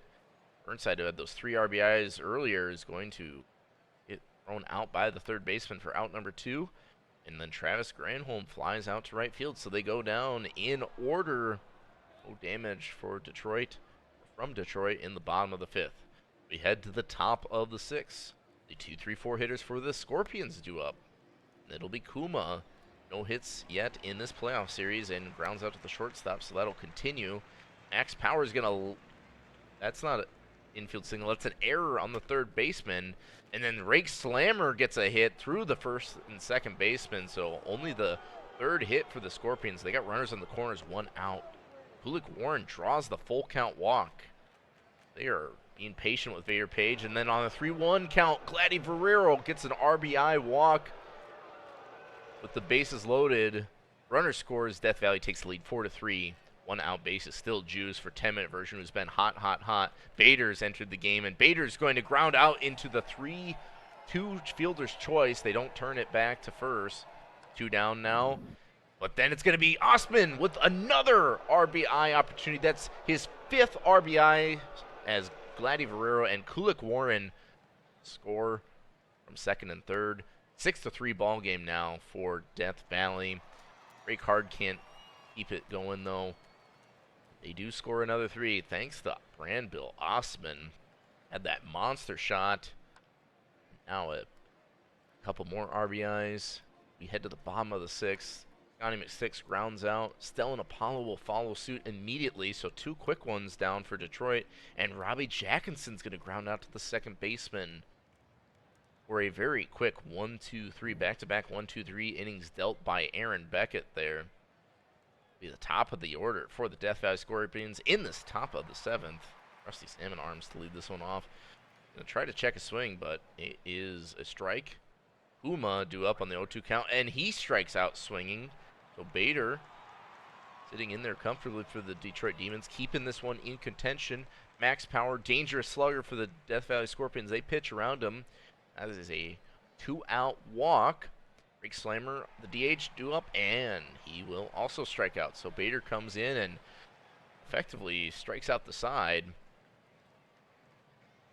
Detroit with their last third of the ball game to score 3 runs. Jet Jaguar to lead this one off, and he cannot get on base as a ground out to the second baseman. AC Vita does draw the walk on the full count. Aaron Beckett still out there, and that is going to drop in front of the center fielder Osman there for a single. So runners on first and second, 1 down. 1-2 count for Halverson, and Halverson gets a single up the middle. Runner's going to go around third. Coach sends him, and that gets a run back for the Demons. Halverson with an RBI single. Bringing up Larry Burnside. Runners are moving. Double steal, and it gets past the third baseman. That's an error. Detroit now just makes it a 1-run game, 1 out. Runner on third, just a sac fly from tying it. Burnside trying to do just that. Gives it a pretty good ride. Is it deep enough? They send the runner, and Keegan Halverson slides in safely. We're all knotted up at 6 apiece. Two down in the bottom of the seventh. Granholm, the lefty, due up on the 3-1 count. Gives this one a pretty good ride. Does it have enough? No, it's going to hang up in left center. Caught by Osman. 6-6 ball game. Both teams with 4 hits. We go to the top of the 8th. tstols. I don't even know what to make of this game. Yeah, it's been a game all right as this one's driven the right. And that'll be out number 1. Death Valley and Detroit going back and forth. Detroit having just tied it. Can Death Valley do anything about it? 10-minute version. Flies out to right, 2 away. But Bramil Osman back up at the plate. 5 RBIs today. Hits to first. It won't be number 6. It'll end the inning. We'll head to the bottom of the 8th. Still tied at 6. McSticks leads off.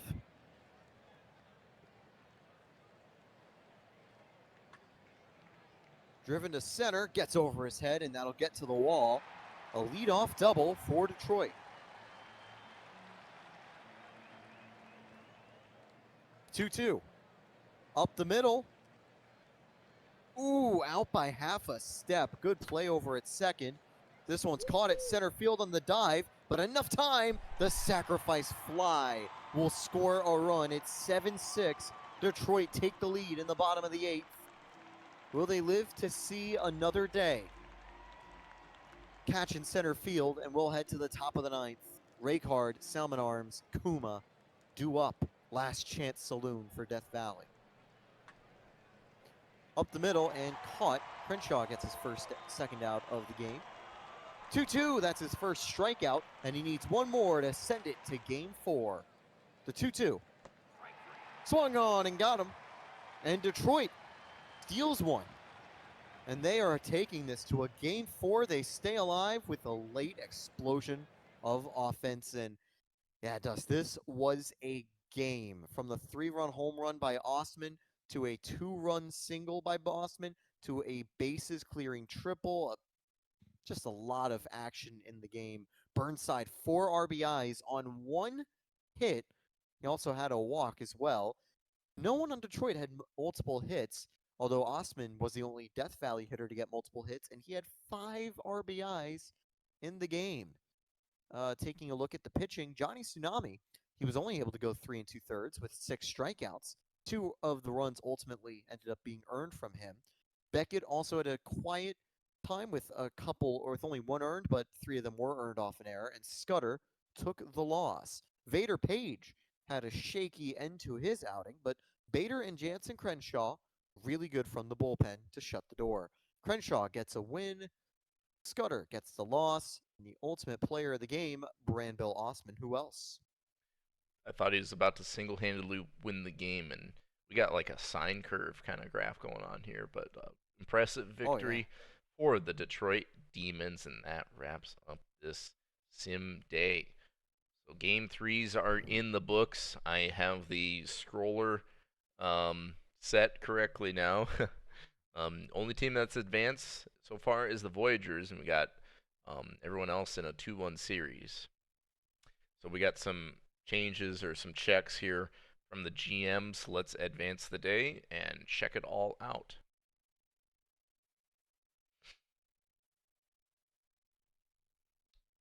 Let's see, the Space Rangers want a little change here.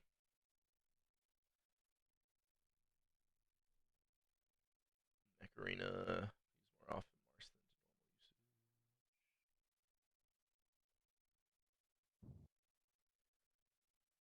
All right. Let me know if that is what you would like. Space Rangers didn't change the secondary role. Actually, I'll be right back as everyone finishes up their strategies. Majors teams Hey, had a few less innings than their minor league counterparts to change, because we had quite a few of the minor league games getting done early. yeah. I think we'll do OBX in San Antonio just because we haven't watched those two teams play yet. So do OBX San Antonio. So yeah, let me know if that looks good. No changes for the Aviators. Detroit wants Stamcheck.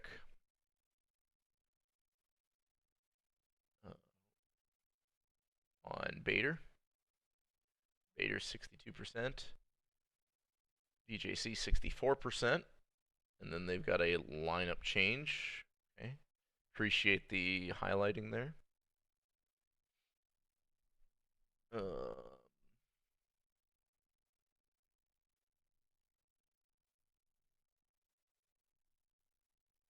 Wait, huh? Hold up. Oh, I did that wrong.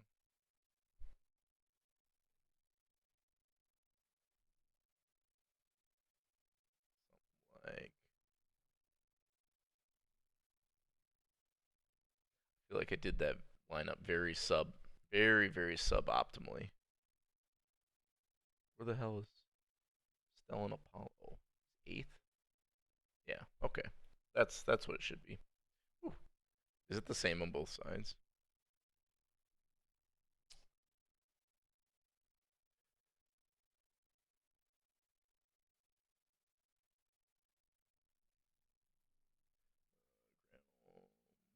Yeah, Alderson and Jackinson, they're there. And then that, that. Yeah, I think I got it. The highlights did throw me off. I appreciate the thought. All right, let me know. It looks like Detroit's good. We got a psych. We got a Uno reverse from the Space Rangers. Um, pitching changes here, of course. We've got Ragnarok MR use less. None. Or no changes for Macarena. We got Marston. Stopper, eighth and close, none. And then Macarena, little relief, use more high leverage. Let me know if that looks good now. I can do this too if that makes it look a little bit cleaner, but I think we're all squared away. I will do better. Detroit, you are good to go.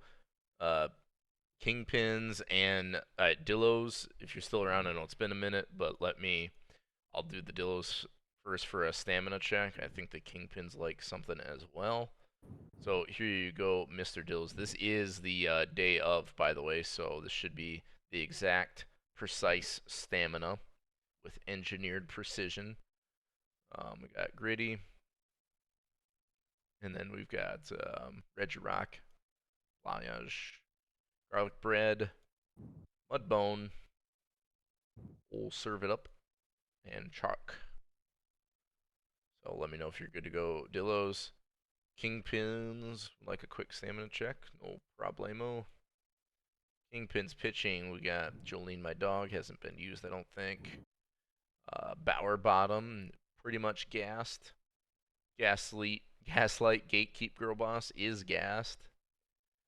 Gobisky 67, Crony.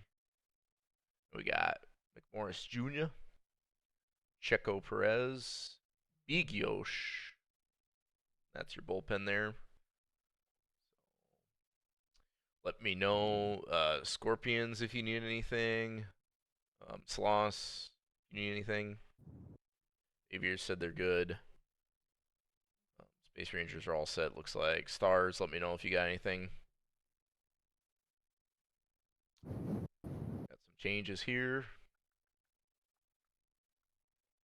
Bower Bottom is going to be none spec and none spec.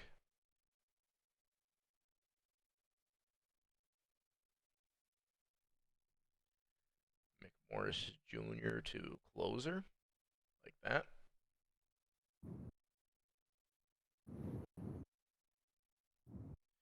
Let me know if that's good to go. I'm going to jump back to the Dillos there. They've got some stuff. So we want Mudbone, closer in ninth. None. Okay. Take off high leverage. Yeah, I can do that. Oop, I'm already on the right team. Yeah. Okay. Let me know if that looks good, Kingpins. Dillo's got another change here. Serve it up is going to become stopper at 8th and close. And secondary roll, middle relief. Easy, easy. Let me know if that looks correct there, Zodiac. Kingpins are good. Dills are good. Haven't heard anything from the Hepcats. Flamingos are the Let It Ride gang.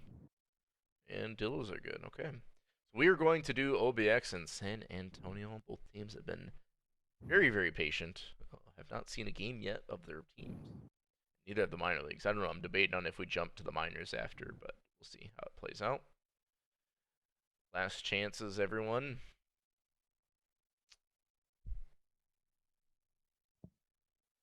Speak now in the next, 20 seconds, or you can't blame me for anything. Outer Banks. Gianna Morgan pitched in game 1. Got the win, I believe. Pitching in game 4 in San Antonio. San Antonio, Sloss, set to do battle. This one in the banks of the outer variety. Set to be a pretty good series. Will it go to game 5? We've got prediction of who will win in Alaska, of course. Yes.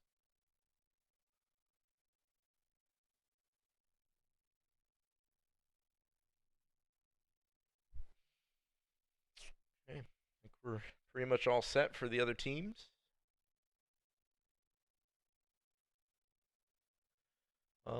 I think it's is it my go to um do the first innings? Yep. Okay. Actually, yeah, it is. I mean, at this point, it doesn't really matter. So, Yeah. will Outer Banks take it in Game 4? Be sure to get your predictions in. We've got pretty even channel points. We've got a lot of channel points online, almost 35,000. So that's, effectively $3 million at minimum of PBE money. Going insane for San Antonio. Yeah, yeah. I mean, both these pitchers are insane. So could be a pitcher's duel, or sometimes OOTP has a way of doing the exact opposite of what you think is going to happen. 300 million points on the line. All right, let's do it. Ooh, big dump for OBX. See if it pays off. First pitch underway. Gianna Morgan, the southpaw, dealing to Cody Kochan, the switch hitter. We have no BNN, so no other games will be playing. Actually, I'll just double check. I'm pretty sure I saved, but we'll just double check. It don't hurt. It don't hurt. And here we go. Morgan, what do you got in the tank?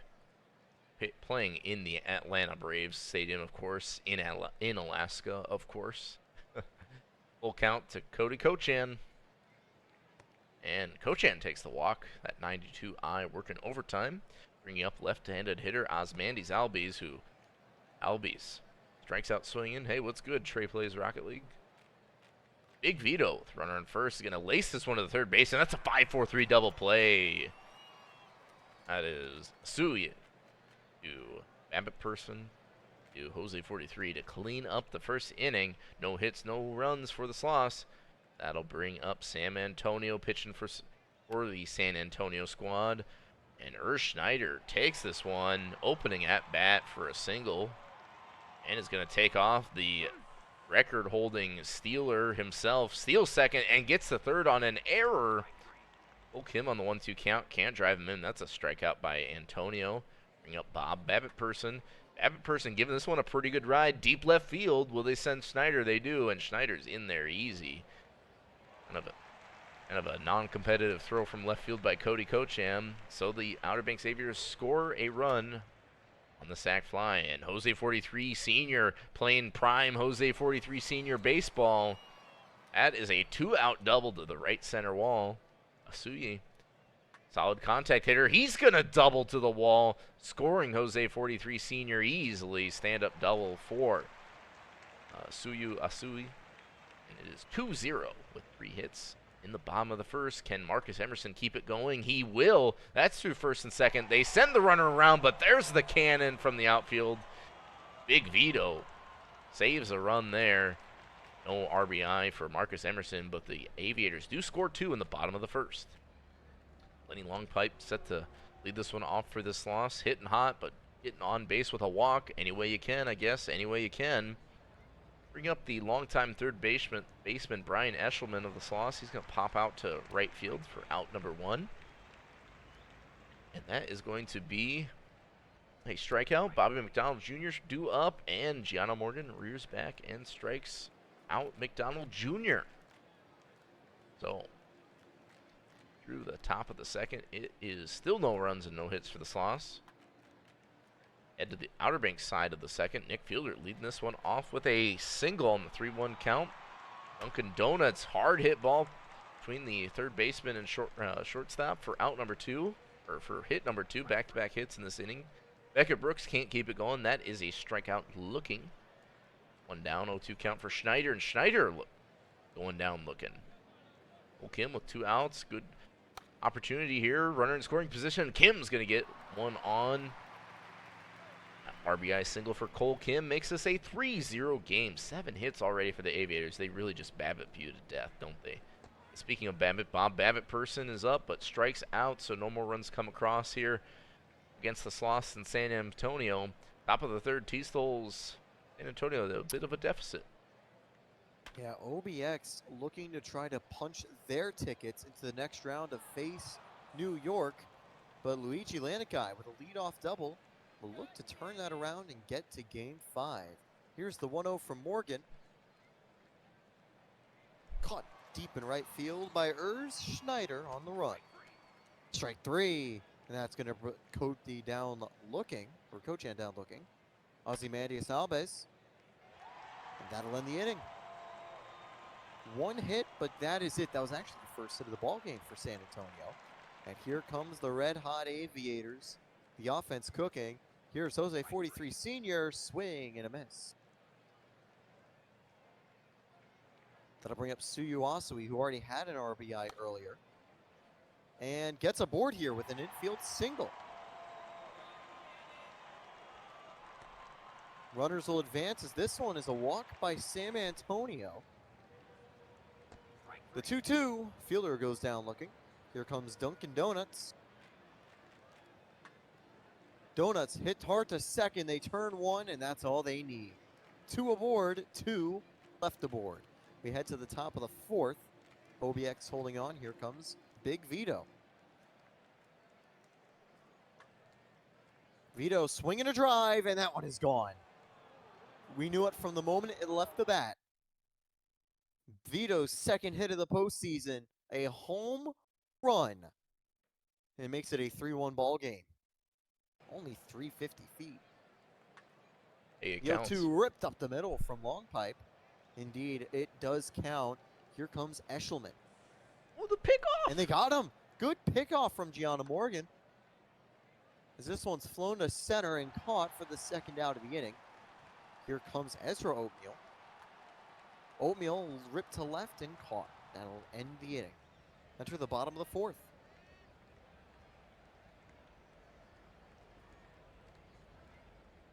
McDonald Jr. will be due up as Beckett Brooks. Oof, that's going to be extra bases. Beckett Brooks with a second hit of the postseason. Here's the 0-1 to Schneider. The man, will make it a 4-1 ball game. Just set the single season stolen base record. And on the 0-2, he stays put because he's going to get sent home. No good play in left field to make sure can't round the bases. Babbitt person. Runner goes. Safe. 2 in scoring position. And the bases will be full for Jose 43 Sr. What can Van do here? The 0-1. Deep fly to right. Enough for No. 1 away. The 1-0 for Asui. Drive deep center field. They will score a run. 2 away, and it's a 5-1 ball game. That'll bring up Marcus Emerson now. The 0-2. Fuck. That is a balk. Oof. Both runners move up into scoring position. Emerson, will he make them pay? Yes, he will. A 3-run shot, and that could be what OBX need. It's only the 4th, but that is a 7-run lead for the Aviators. Not like this indeed, McCool. As now there's 2 away. Here comes Commander Shepard. Make it back-to-back jacks for Nick Fielder. His 3rd hit of the postseason, 2nd of the ball game, and that is a solo shot. Here comes Dunkin' Donuts. Shepard gets out of the inning, but Fielder and Emerson combined with home runs and extra offense, 6 runs to make it a 9-1 OBX lead. The 2-2 to McDonald, and well, that's going to be one right back. A solo shot all the way back, make that 4 home runs in the ball game in total. 9-2 Aviators lead. The 0-2 for Lanikai. Goes down looking. That's a 5th strikeout for Gianna Morgan. 3-0 for Slumps. Slumps gets aboard with a free base. 3rd walk of the game for Morgan. These walks from Morgan's are the first walks Morgan has conceded in the postseason. Runner safe at 3rd, make it a 9-3 ball game. The Sloths offense waking up. Hit the 3rd, not enough time to get the runner home. 2 away. The 0-2 for Big Vito. Swing and a miss. Morgan gets the 6th strikeout of the ball game, 16th of the postseason, as OBX will hold on to now a 6-run lead. Here's the bottom of the 5th. Beckett Brooks. Brooks can't get aboard. That's out number 1. Here comes Schneider. Popped up. 2 away. The 3-1. Cole Kim rips this to right. He gets aboard with a 2-out single. Here comes Bob Babbitt Person. He's going to go down looking. Fooled by the knuckle curve. We enter the top of the 6th.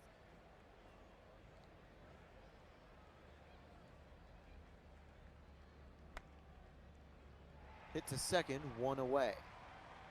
The 0-0, Fresherman.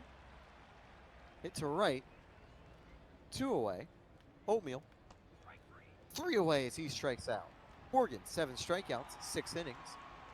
And OBX hold on to a 9-3 lead. 9 outs left in the San Antonio season.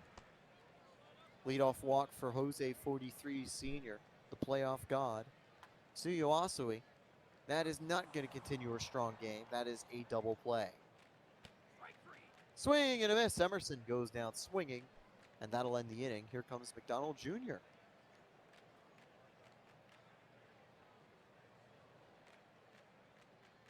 Top of the 7th.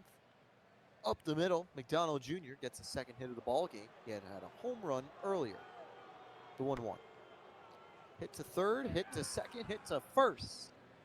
5-4-3 double play. And here comes Curly Slumps. He's going to ground out on the first pitch. A 1-2-3 inning in an awkward way. That'll take us to the bottom of the 7th. Fielder leads off. Up the middle. It's over his head. That's going to be a leadoff double.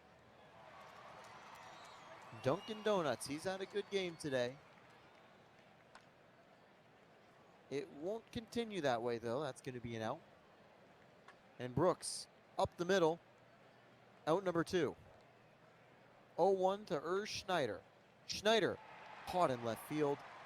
In dust, you'll cover those final 2 innings with a 6-run OBX lead. San Antonio on the road, top of the 8th, trailing by 6. Their time is running out. Cody Kochan, the leadoff hitter, trying to make something happen on the full count. Flies out to shallow left for out 1.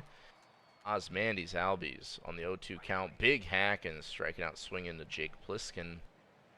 2 down. Last 4 outs for San Antonio. Big Vito due up on the 1-2, and Big Vito's going to ground out to the second baseman. No problem for Babbitt Person. You go down 1-2-3, not what you need to happen. Outer Banks with their last chance potentially on offense in this series. Todoroki out there for the Sloths, and Cole Kim going to take him first pitch for a single up the middle. That'll bring up Babbitt Person. No hits yet for Babbitt Person. That'll continue. Striking out on the 0-2 slider. Sinker, rather. Jose 43 Sr. draw walks. Been good at drawing walks here. 1-1 count for Asui. Diving grab by Big Vito there. Saved a run with his arm. Maybe saved more runs there. Might be too little too late. Big fly for Marcus Emerson, but caught by Vito. He's getting his work out there and right at the warning track. No runs coming across in the bottom of the eighth for the Outer Banks Aviators, and last chance for the Sloss in the top of the ninth. Lenny Longpipe with a big hack. Wanted it all in that one. You just got to get on base, son, when you're down by 6. Brian Eshelman knows how to get on base. He draws the walk on the full count. Walrus Jones in for the Aviators. 3-0 count to Oatmeal, who also walks. So runners on first and second. 1 down. Bobby McDowell Jr.'s in. Had a couple hits in this game, but is going to fly out to left for out number 2. Lanakai, last chance for this loss, as that is going to be a wild pitch by Jones. 2-2 count. Lanakai flies out to shallow right center field, and the Outer Banks Aviators are going to take on their rival in the division, New York Voyagers, as they advance to the conference finals. They take San Antonio down 3-1.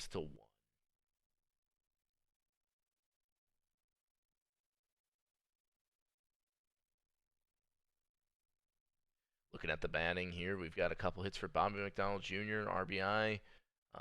Big Vito with a home run. Both of them solo home runs. Not a lot of offense, though, for the San Antonio Sloths.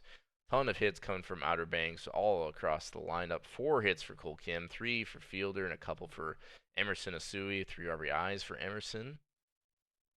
And on the Outer Banks Aviators pitching side, it's going to be Gianna Morgan getting the win. 7 1/3, 3 runs allowed, and 7 strikeouts. San Antonio, 3 2/3, giving up 8 earned. Going to take the loss there. Marcus Emerson is your player of the game. That will wrap it up for the Legends Conference, as their tickets are punched, and we could actually go look at the MVPs. James Dion was the MVP for the Voyagers, and it looks like Cole Kim for the Outer Banks Aviators.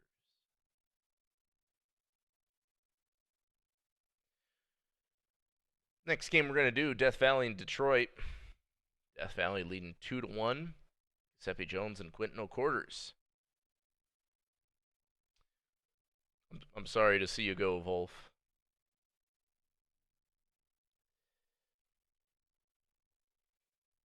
But we'll have the Demons hosting the Scorpions. Detroit winning in crazy fashion last game.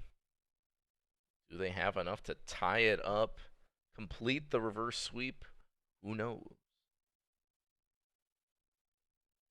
Certainly not That'll us, because be it's certainly not scripted. totally not. We don't have the script right here. We don't have the Chicago series script as well. That we'll be seeing a little bit later.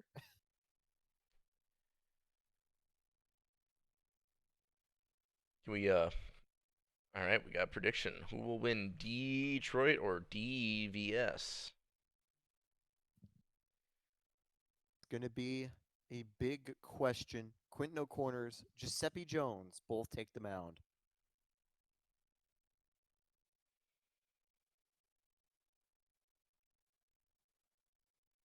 I think in the previous game, looked like Jones had a pretty good outing. O'Quarters gave up a few runs and took the loss in game 1. We'll see if it bends back around in game 4.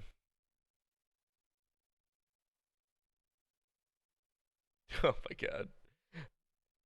How? It's not that serious, bro.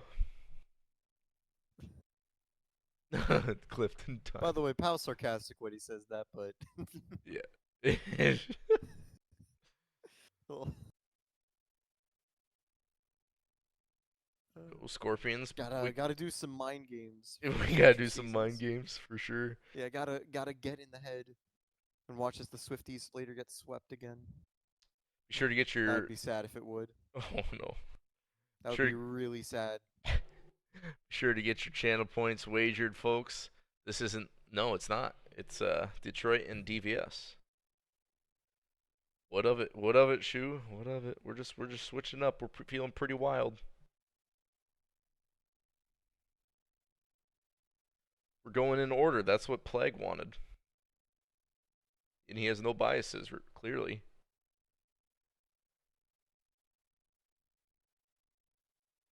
You lost all your points. Oh no. Dang. That's a That's why betting isn't always the best thing to do, unless it's betting on stun gun to choke in the regular season. That's a pretty safe bet for the most part.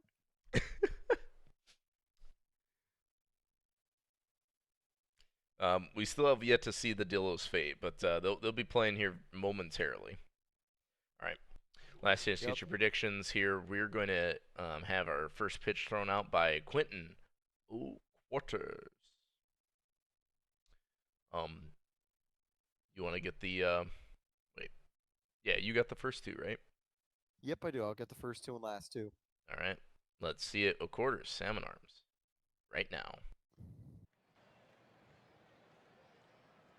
Here we go. The 3-1 to Rusty Salmon Arms. And that will be a lead off hit. Gets through for a base hit. No play for Granholm. One aboard, no one out. Hit to second. They turn one, they turn two. Good recovery from Quarters immediately. The 0-2 to max power. Swing and a miss. 1-2-3 with a double play. And that will end the inning.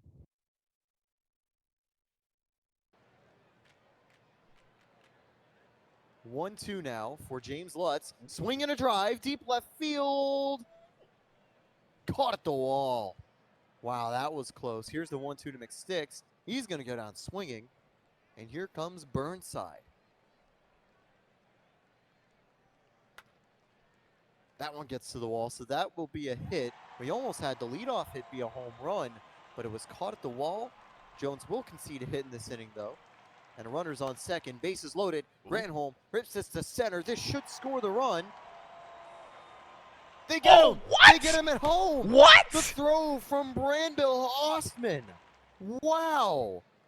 Wow. What a throw from center field to end the inning. That was right on target and right on time. Meanwhile, Quarters, the 0-2, that's a 1-2, not 3 inning. Gets up the middle for a base hit. 10-minute version. Drive to center field. Ooh. That is going to go all the way. 2-0. Death Valley lead. Big shot, 440 feet. Yeah, that was right down the middle. Now it'll bring up the man with a cannon, Brandbill Ostman. But that will end the inning. One hit, or two hits actually. One of them, a home run. 2-0 Death Valley lead. Here comes Detroit in the bottom of the second. Robbie Jackinson. Out number one. Hit to third. Out number two. Hit to right. Not out number three. Gets down right in front of 10-minute version. Throw to second. Not in time. Oh, actually gets away. Jaguar not only steals a base, but gets to third. Stalin Apollo cannot bring him home. He has been very ice cold this postseason. Dust, I'll hand it over to you. Yeah, this is the most exciting 2-0 game I think I've ever seen. Home runs and defense. Rake Hard leading this one off with a 3-2 single. That's going to be Salmon Arms, who grounds out into the 4-6-3 double play. They had the double play depth working to perfection, the Demons did there, as Jaguars spun it to Jackinson. Then Kuma's going to fly out right to center field or out number three. It kind of effectively a 1-2-3 inning, just in a little bit different way. Bottom of the third we go. Detroit trailing 2-0. Their bats are due up, and Vita's going to lead this one off with a ground out. Second baseman just gets him with a throw. That'll bring up James Lutz, who grounds out to short for out number two. 1-2 count for Scotty McSticks, and that is a big hack and strike. Out for out number three. We go to the top side of the fourth. 3-4-5 hitters, dangerous part of the order for the Scorpions. Due up is going to be Max Power on the 1-2, flying out to left. Rake Slammer, the DH, has got a single, dropping right in front of the right fielder. One out hit for the Scorpions. Kulik Warren grounds out into the 6-4-3 double play. Some great defense again up the middle by Detroit. That will end the inning. Bottom of the fourth. Burnside. Granholm Jackinson due up, and Burnside Hitting that almost in the same exact spot as he did to start the game. That is a double. Nobody out. Runner in scoring position for Granholm. Granholm's going to fly out to shallow left center. Out number 1. Bringing up the shortstop, Jackinson on the 2-2. Jackinson moves the runner over to third, but that's going to be out number 2. Egan Halverson needs a single to score him. And he's going to get more than that. That's to the gap. That's going to roll to the wall. Easy double. He's lagging for third, and that is an RBI triple to put the Demons up on the board. 1-2 ball game. Got Jaguar trying to send home Halverson, but is going to strike out swinging on the big hack on the change. We've got a close one now. 2-1 as we head to the top of the 5th. 6, 7, 8 hitters due up for the Death Valley Scorpions, and Gladdy Varero is going to take the 2-0 pitch and get a single. Sinker, no doubt about it. What happens when a sinker doesn't sink, but all too well. 10-minute version. Grounds out into the 6-4-3 double play. Another turn double play by this Detroit middle field. Osman saying he doesn't care. He gets a 2-out single to keep the inning alive. Ray Card gets a single up the middle. So back-to-back 2-out hits for the Scorpions. Obviously, Salmon Arms, their leadoff hitter, hasn't been hitting as well in the playoffs. He's going to ground out into the fielder's choice there to the shortstop, the second baseman. Detroit defense has been exceptional, keeping them in the game, bailing out their pitchers. Now their offense getting robbed of another hit. Stellan Apollo robbed of a hit out in right field. Diving grab by 10-minute version. And a ground out to the shortstop for out number 2. James Lutz with a 2-out single. A little bit of life. Lutz basically makes it a double. So runner in scoring position for Scotty McSticks. That's going to be not a hit. Another robbed hit. This time the center fielder Osman robbing Scotty McSticks of a hit. Diving grab in left center. Head to the top of the 6th. Kuma, power slammer all due up. And Kuma's going deep. But a big grab by James Lutz to save an extra base hit. Holy defense. Max Power is going to go up to bat and strike out looking. Bringing up the DH Rake Slammer with 2 down. Rake Slammer is going to pop out to the second baseman. Out number 3. Bottom of the 6th. 3-4-5 hitters. Burnside's been on fire this series. 1-1 count as Giuseppe Jones still out there deals. And that's going to be a fly out to left. I feel they had to move a little bit to get there. Granholm now strikes out looking. So 2 down quickly. In the heart of the order for the Demons. Will Jackson keep the inning alive? Jones goes back and throws to the second baseman for out number 2. So they go down, or 3. They go down 1-2-3. Death Valley holding on to a 2-1 lead as we enter the top of the 7th. Quinton Quarters, both starters still out there pitching really well. And Quarters! Or no, Kulik Warren gets robbed of a hit by his counterpart in left. Burnside, a diving grab. And Gladdy Varero grounds out to the shortstop for out number 2. 10-minute version. We had that bomb earlier is going to get on for a single second hit of the game for 10-minute version. Osman due up, and that is a hit past the second baseman. Runners at the corners as, yes, he is safe. Rake Hard due up, and Rake Hard's got an RBI single. That's going to score 10-minute version, and Osman advances to third. Death Valley now with a 3-1 lead. First run we've seen in a minute for either team. Salmon Arms draws the full count walk, and you might need to pull Quarters here, as it could get ugly. And as I say that, it's an infield single. Third baseman Paulo cannot throw it, so Kuma with an RBI single. 4-1 lead for the Death Valley Scorpions in the top of the 7th. All this runs coming from with 2 outs. Finally, Max Power strikes out swinging with DJC on the bump. 7th inning stretch. Detroit down by 3, but they've been in this situation before in Game 3. Keegan Halverson due up as Scudder has entered the game for Scorpions. Halverson flies out to shallow center for out number 1. Jet Jaguar is going to get diving grab by shortstop. Gladdy Varero robbing Jaguar of a hit. And then Apollo nearly goes yard. That's high off the wall for a sliding triple, but with 2 outs, it's going to be tough to score him. Casey Vita due up. Scudder deals. Vita trying to go Apotako, but it hangs up into left field for out number 3. tstols Top of the 8th. It still feels like anything could happen, but Death Valley in the lead 4-1. Good lead here for Death Valley, but again, that can quickly change. The Demons want a game 5. They turn 1, they turn 2. Another double play by the midfield, the middle of the infield, as Crenshaw issues a walk to bring up 10-minute version. He's going to walk too. It's Crenshaw running out of gas. They're going to make a change to Cooper S. Town, as this is a wild pitch to start the 2-2. Up the middle, 1 run scores. 2 runs, no, only 1 comes home. But that is bad news for the Demons. The 1-0. That one's going to score the 5th run of the ball game. The throw, Maybe not going to be more. in time. Make it 6. A 6-1 lead, 7 actually.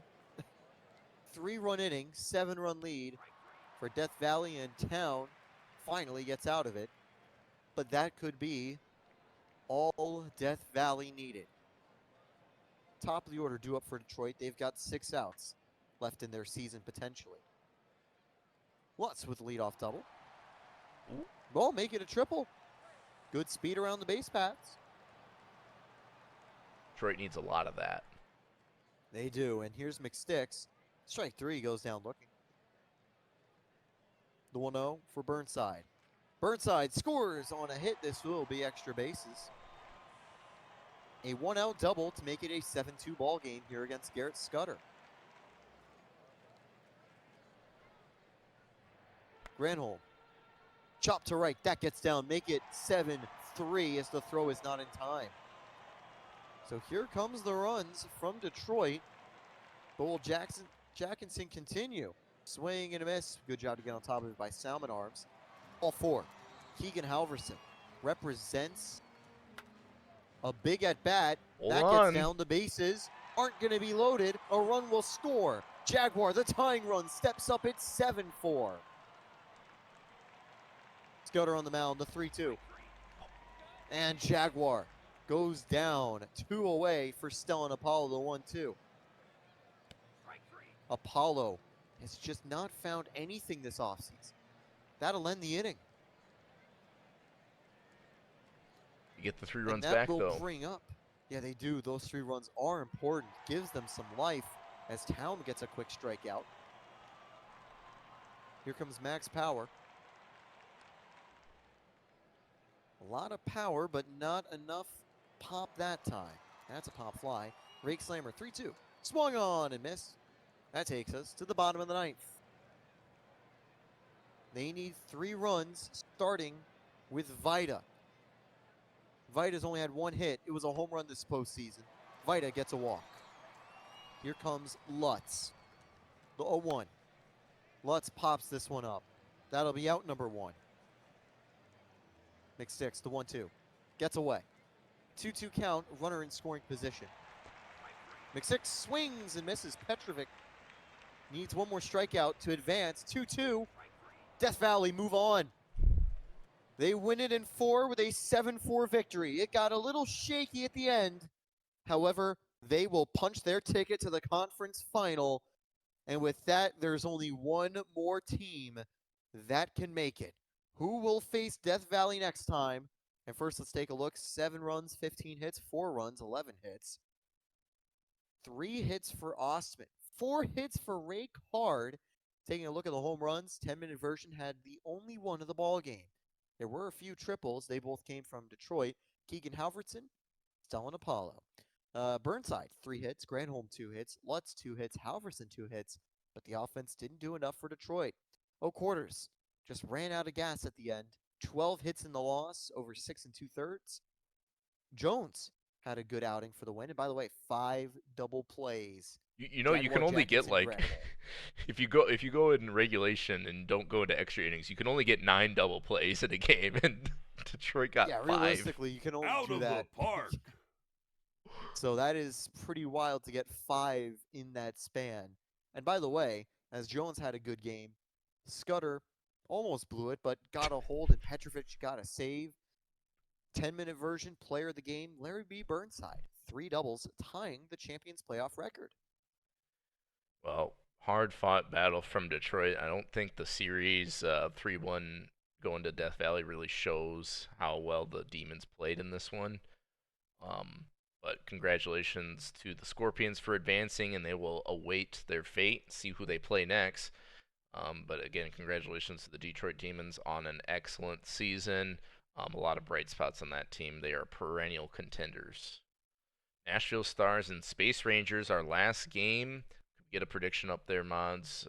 We'll have the Space Rangers playing host to the Stars. They dropped a home game in Game 3 to the Stars. Nashville woke up in a big way batting-wise.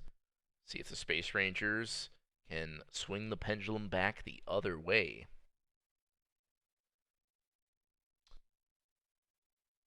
Hey, I appreciate the sub, Dag.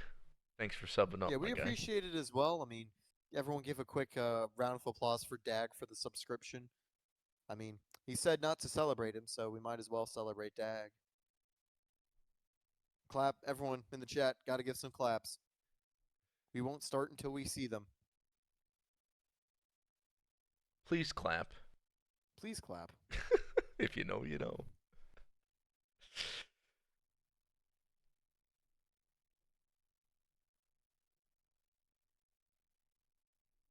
Looks like we've got some channel points on the Space Rangers to close it out.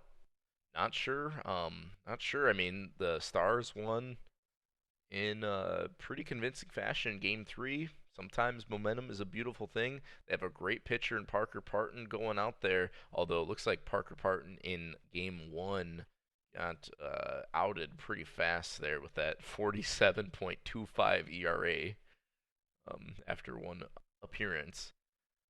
Right into dirt. A formidable pitcher for the Space Rangers, though.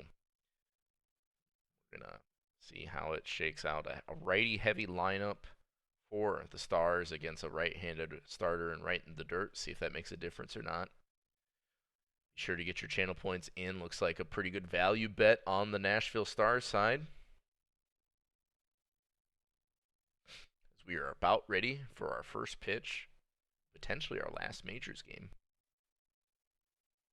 It very well could be, and if so, we'd have a minor league movie to finish the first round. I think the minor leagues have waited patiently enough. I think they deserve that.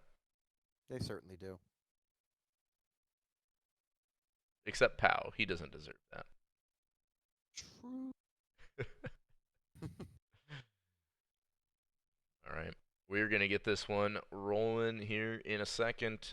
If you want to take the middle, is that what we're doing? Yeah, go ahead and do that. Is that what we're doing? I don't remember, honestly. I think, I think it's my turn middle. I mean, it doesn't really matter. You're the middleman, right? Mm-hmm. Right into dirt. Throwing to Cookie Monster himself, the Blue Man Crew reject. We don't have BNN on, not that it probably matters. Oh yeah, well, minors. You're gonna hug me? Well, I appreciate that, pal. Thank you. I do like a good hug. We really do enjoy them. All right, 1-2 count.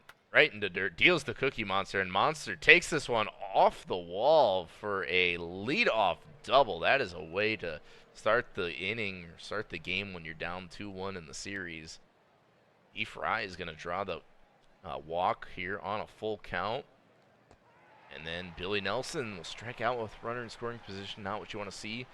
Right in the dirt, calming down a little bit. But that ball, hot off the Beecham Braves bat, and that is gone. 3-run homer in the top of the first for Jordan Beecham Braves. Almost going 300 or 400 feet. 396 tailed the tape for Beecham Braves, and quickly the Nashville Stars are out to a 3-0 lead.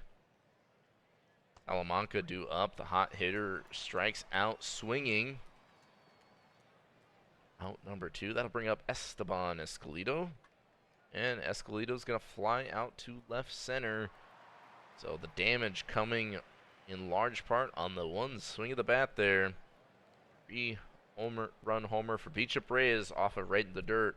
See how the Space Rangers respond in the bottom of the first inning. Parker Parton dealing to Rake in the Lake. And Rake in the Lake's going to line out to the center fielder for a quick out 1. There's a ground out to the second baseman for out number 2 by Matt Dubson. Justin Case going to ground to the shortstop, so they go quietly 1, 2, 3. Space Rangers do. It'll be Sav, Yuppers, and Yaboa up on the star side, and on the full count, Sav giving this one a pretty good ride, but it hangs up for the left fielder to grab it, no problem. One down. Yuppers on the 1-2 is going to get struck out there looking. That is now 2 outs in the top of the second. Tony Yaboa, having a really good playoffs there, is going to fly out to the center fielder. So, right in the dirt, calms down a bit, gets him 1, 2, 3. Ed to the 4, 5, 6 hitters of the Lunar Base Space Ranger. 2-2 count for Arthur Morgan, who gets a leadoff single. First hit of the playoffs, and an error is going to give him effectively a double. And Morgan swiping third easily. Oh, he's just one sac fly away. IPO 3, trying to drive him in, gets it pretty deep, and he is safe. Very close play. We've seen a lot of throwouts here today, but the Space Rangers are on board with a IPO 3 sac fly, scoring Arthur Morgan. And another Nashville error, this one on the first baseman Escalito. So one down, runner on first. Seiko can't make him pay those, gonna fly out to left. 1-1 count. Samsung Jr. line out to right field. Thought that could have made it all the way, but instead it is out number 3. Top of the third, Nashville leads 3-1. Mr. Stoles.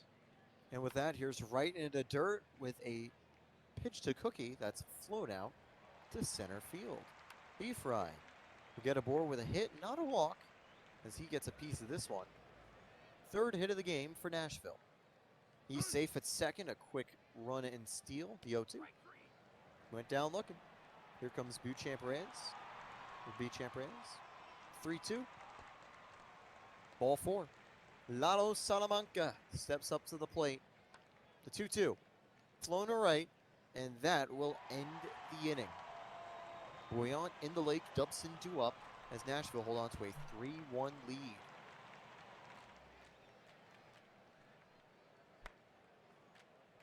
The full count.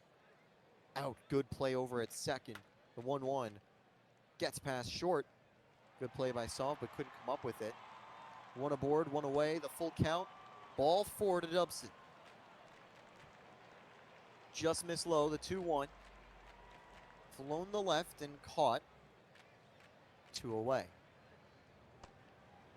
Arthur Morgan loads the bases for instantaneous Peter Oatmeal III. The Oatmeal out at first. Bases left stranded and loaded by Lunar Base as we enter the top of the 4th inning. Escalado caught at second. Good play by Samsung Jr. Swing and a miss for Sav. That is into Dirt's 5th strikeout. 1 for Yuppers. And that will end the inning. 1, 2, 3. Pretty solid inning there from Into Dirt. That will bring up the bottom of the Lunar Base order. Alvarez goes down looking. He's now 0 for 2 today. Seiko, who is 143 for the postseason, is up. Out, 2 away. Samsung Jr., who's cold, stays cold. That ends the inning. Second strikeout for Parton as we complete 4. Still a 3-1 Nashville lead. 2-2 for Yaboa. Swing and a miss. 6th strikeout for Into Dirt. Now we'll face off against Cookie Monster one more time. Right to left, gets down. Here comes B-Fry, the hottest hitter for Nashville, but he's going to swing and miss. And now Nelson, who's on a cold streak, steps up with 2 away. Throws on target and ends the inning. We've played 4.5. And Bouillon will lead off. Lunar Base, a win would punch their ticket against Death Valley. Nashville could also do something magical and get us to Game 5. As Indalake strikes out, 2 away now. Here's Dubson, the 3-1. Ball 4. Just in case now could be a tying run. Here's the 0-0. This will end the inning. So ultimately, one walk is all Lunar Base can get as we enter the top of the 6th. Full count here for B-Champ Reyes, who's going to draw a leadoff walk. Chopped and caught at second. Hit deep to center field, caught 2 away. The 2-0 hit to third, and they get the out at second. We've played 5.5. Nashville still hold on to a 2-run lead. Can Lunar Base find a second? Flown to center. Caught 1 away. Oatmeal, the 3-2. That's ball 4. The 4th walk from Parker Parton. 2-2. Hit to center, but this will be caught 2 away. Hit to center once again, and that will end the inning. We've played 6, and it's a 3-1 Nashville lead. Yuppers rips this to left, diving catch. Dobson makes the play. 1-1 up the middle, base hit. Tony Yeboah stay at first. Cookie Monster back up at the plate as Allegra Macarena has entered the game. Caught on the run by Dobson. 2 away, gets down in center field. Runners now at the corners. Nelson hits to second, and that ends the inning. 2 aboard and 2 get stranded.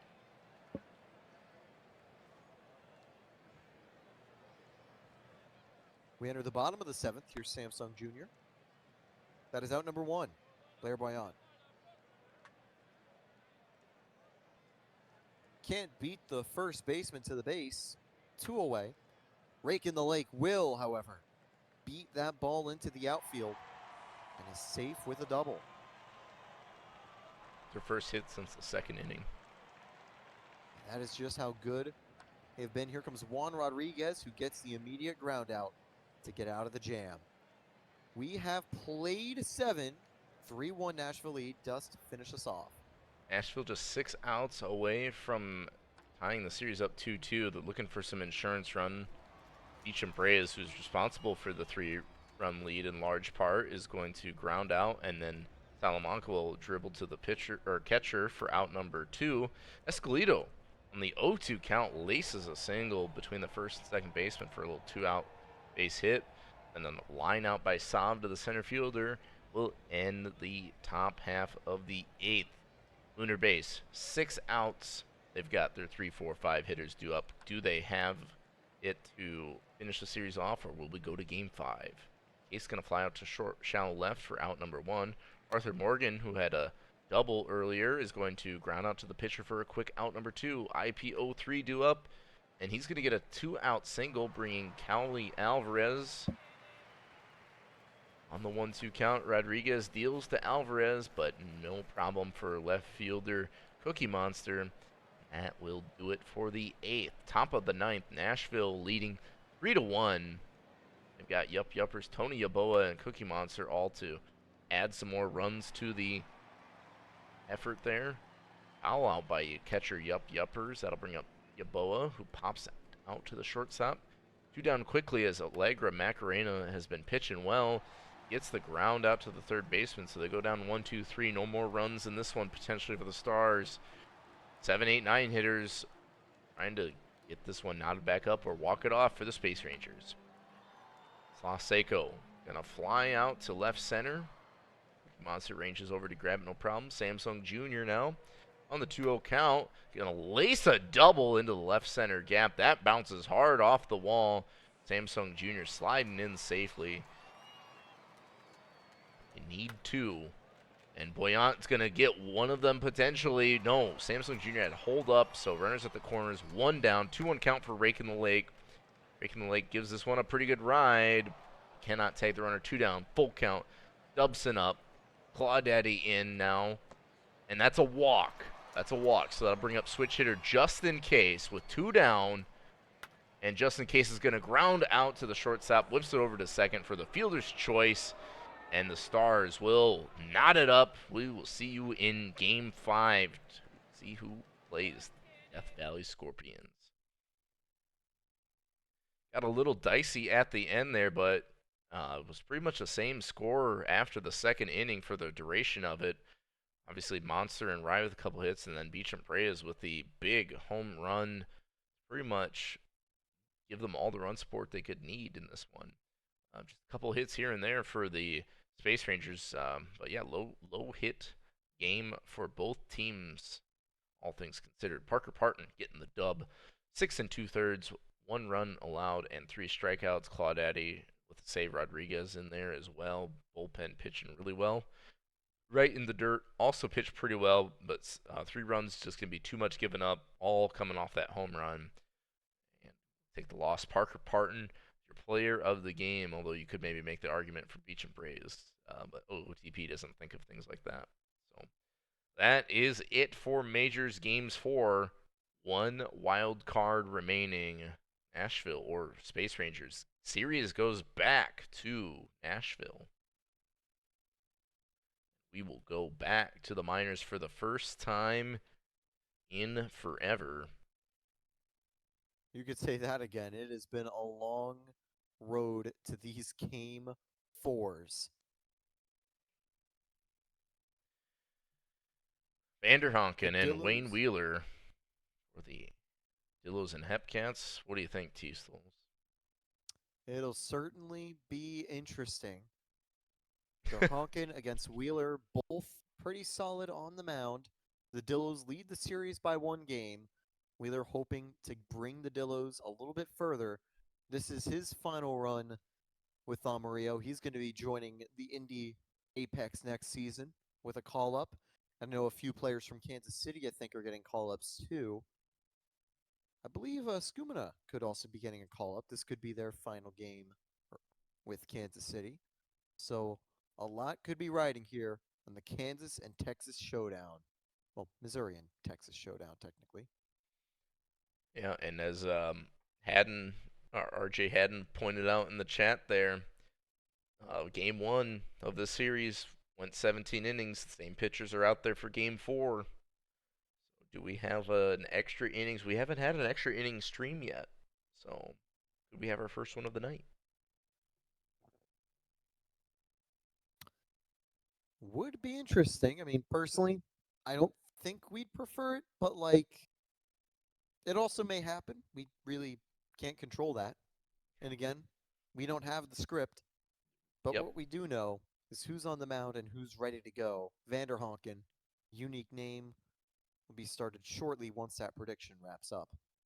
Yeah, we'll give the prediction just a couple more minutes, so be sure to get up, stretch a little bit. I'm going to do the same. Hydrate or whatever, drink some water or, if this way this day's going, if we get, some more reverse sweeps in the minors, I might just break out the Bud Light Limes. Who knows? Mhm.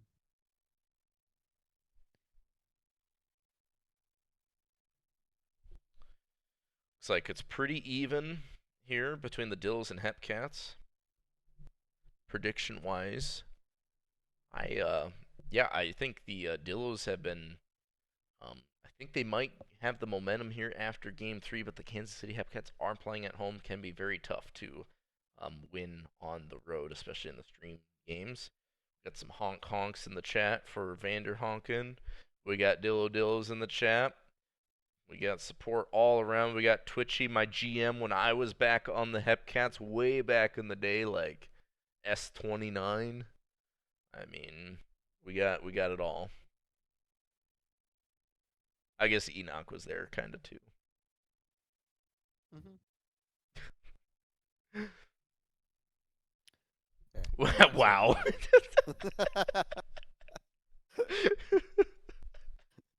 You left right away, dude. Don't you drafted me and then you wanted nothing to do with me. That's basically how it went down. SMH. SMH. All right, let's get this game rolling. Vanderhonken, the southpaw, dealing to a lefty, unique name, and yeah, I think it's my turn to do the middle, so you get the easy stuff, right? Yep, I get the beginning and end. And we will begin with an 0-1 pitch. The previous one was at 101 miles an hour. Woo.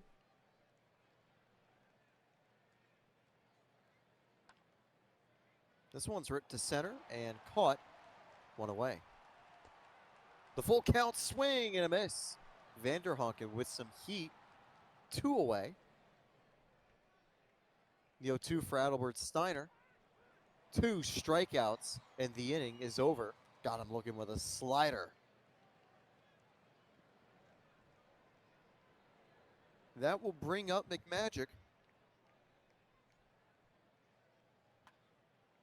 Chop to the pitcher. Wheeler. Ooh, that's an errant throw. Runner gets to second. That was a tough play for Wheeler. Just couldn't come up with it. Livid will advance the runner to third for Tony Gunk Jr. The 3-2. Strike 3 goes down looking. Well-placed circle change from Wheeler. Another full count pitch. This time going to miss for ball 4. That was a long at bat. And we'll go the 1-2. Hit to second, and the inning is over. 1 error, 2 runners left the ball. Left on board. We knew what you meant. We knew what you meant. Don't worry. 1-1 for Schuldiner. Good play. Oh, it's going to be another error. 2 already. The nerves getting to players here in Kansas City. And McKenzie draws a walk. Another 3-1.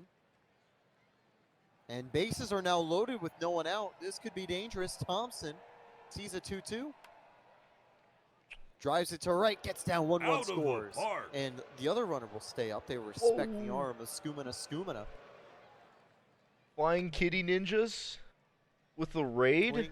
Woo! Woo! The throw comes in from center field to make it a 2-0 ball game. We do welcome Flying Kidding.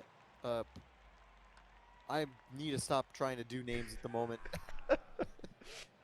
I'm already getting fatigued, and we still have a few more big games coming up. 2-0 lead for Amarillo, but welcome, Raiders. Please hit those links. Join it's the fluffy. PBE Dang it. Fluffy Kitty. Yep, that's what it is. Ball 4, and I like how he say that's what it is, although I literally didn't even know beforehand. 2-0 to Lawrence. They turn 1. They turn 2. Wayne Wheeler holds on to the lead. And I'll hand it over to you, Dust. And I am standing up because my cat is sitting in my chair now. So we go to the top of the third. Again, welcome everyone rating. You're watching round 1 of the playoffs. We're in the minor leagues, and we have 1 major league game left. We have a game 5 situation. Winner takes all.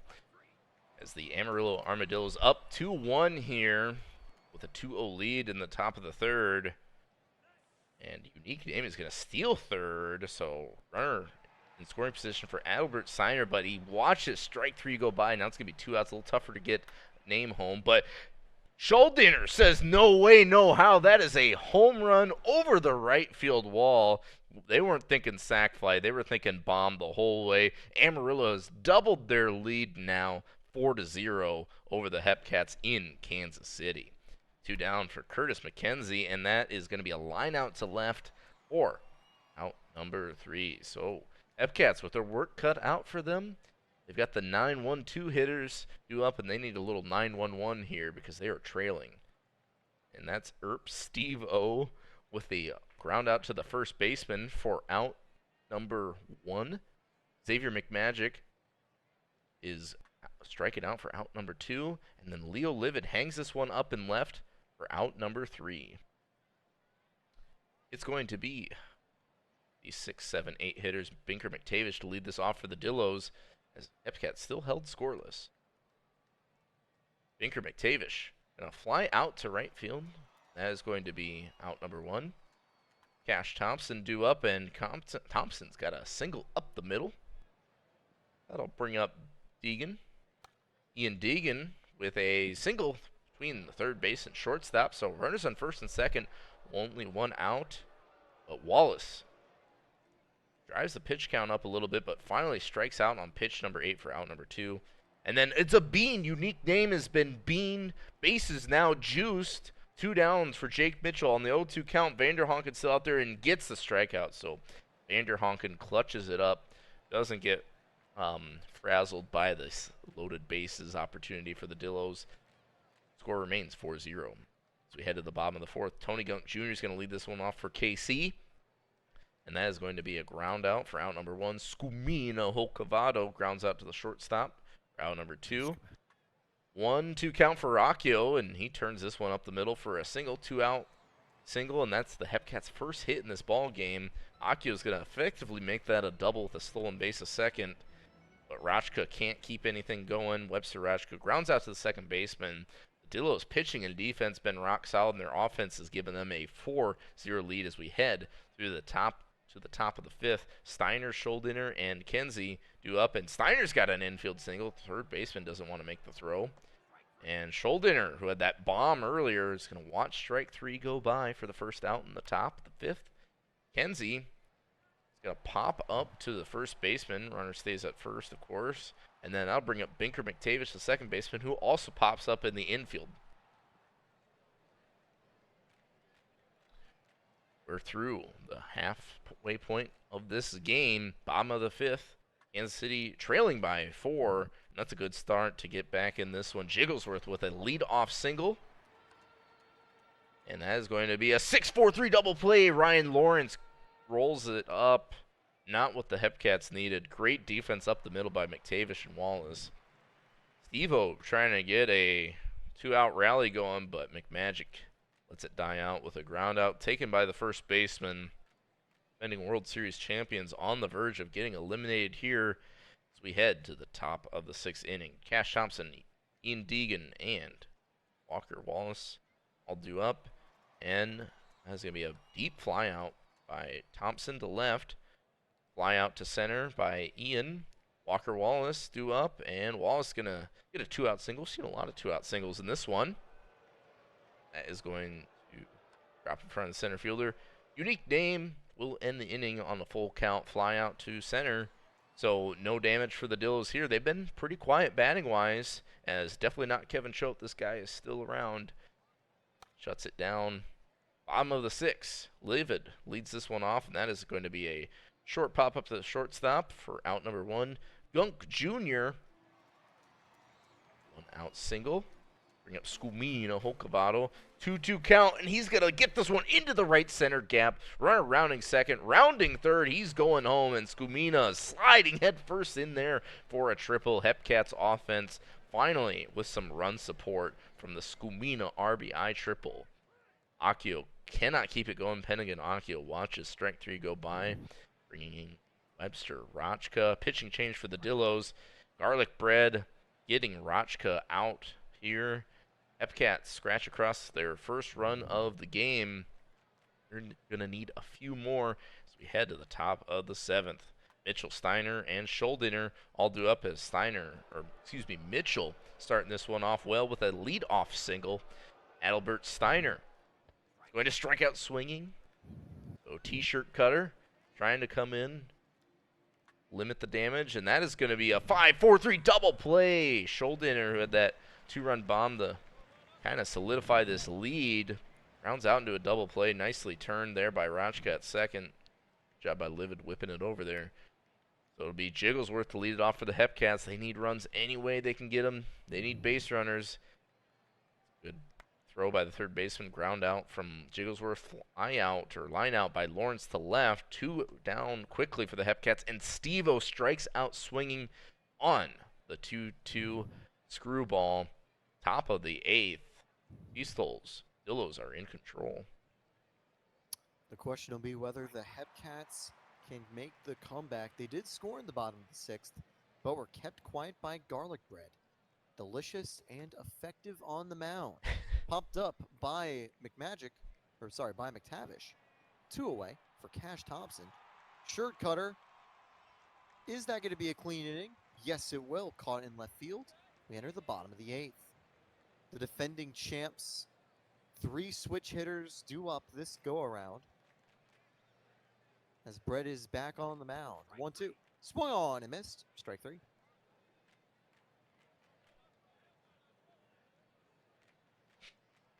The 1-2. Swung on and missed. Strike 3. Garlic Bread make that 3 strikeouts from the pen. The 1-2 again. Strike 3 again. 3-1-2 strikeouts to complete the bottom of the 8th. 4-1 Amarillo lead. We enter the top of the 9th. Make that 5-1 off the bat of Dagon, as that one is Dagon. 442 feet. First home run of the postseason on just his 3rd hit of the tournament. Wallace, the 0-1. Hit to short. Make that one away. Unique name gets aboard with a walk here from Shirt Cutter. And he's out. Quick pickoff throw there with Rainbow Trout as Jake Mitchell flies out to right to end the inning. 4-run lead as we enter the bottom of the 9th. Skumina up to the plate. Skumina takes the leadoff walk. Here comes Okio, who's hitting .500 this postseason. They're the only KC hitter above .300. Hit to second and over to short. They're not going to try to make the play at first. Rocca. Hit, gets past second. 2 aboard for Jigglesworth. The 1-2. Hit to left. 2 away now for Lawrence. The 1-0. That one gets through. Bases are loaded. Tying run is at the plate, and it is Steve-O. The 1-2. Swung on and missed. Amarillo are through to the next round. They've made the playoffs, and they have knocked off the defending champions. They will have a tough opponent in Bruce City or State College, depending on the next series.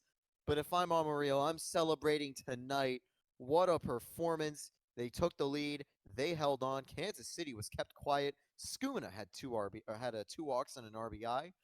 Schuldiner, 2 RBIs on a home run against Vander Honken, and Dagon took one all the way to hold on to that lead. 2 hits from Thompson and Dagon in the game for Amarillo.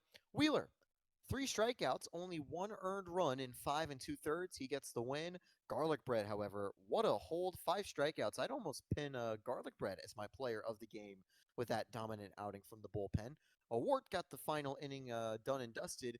Vander Honken disappointing after being a key member of that Kansas City championship side. Just couldn't get it done. 6 strikeouts, though, in 4 innings. The rest of the bullpen did A-OK. Wheeler, player of the game. All right, Dillos advance, and now the most patient um, people this sim day, Kingpins and Flamingos. It's been a while. They're going to play their first game here as we're about 3 hours into the sim. Flamingos hosting Chicago. Chicago with a 2-1 series lead. Furnace versus Lothbrock. You already know Furnace is bringing the heat. Lothbrock has been a solid pitcher for a number of seasons for Chicago. Let's make sure we get a prediction here. And, yeah.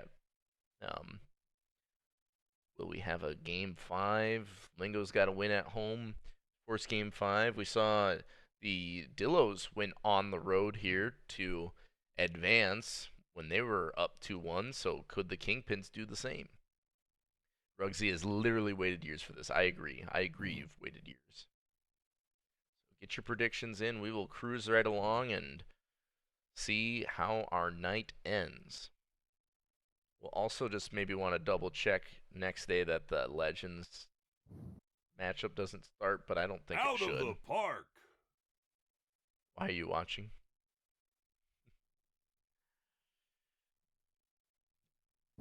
Enoch, I'd be nice. Parco just carried Voyagers to that 3-0 sweep, so I'd be nice. Parco I'd be really nice to you, did. player. I mean, I don't think Evil Dictator had any good games in that series. No, totally didn't let go. Yeah, totally not. That game 1 was totally by the offense only. Yeah, said like 8 1/3 and 11 strikeouts and no runs given up and only 2 hits. That's garbage. That's like, I mean, I could do that. I could do that with my offhand, you know. Yeah, Roki Sasaki laughs. He had a 19 strikeout perfect game. Got on that level, Evil Dictator. Yeah, for real, for real.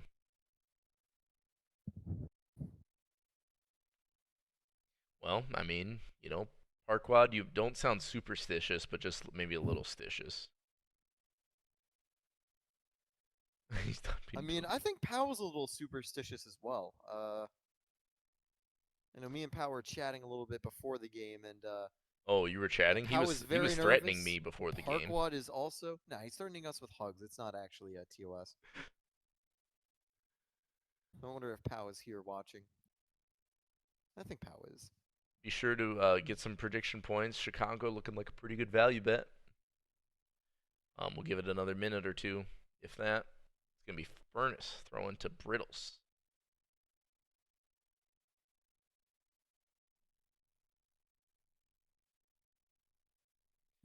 Got some changes here for Space Rangers and Stars. Be sure to get to those here before Game 5. I believe there's an off day for Game 5 as well.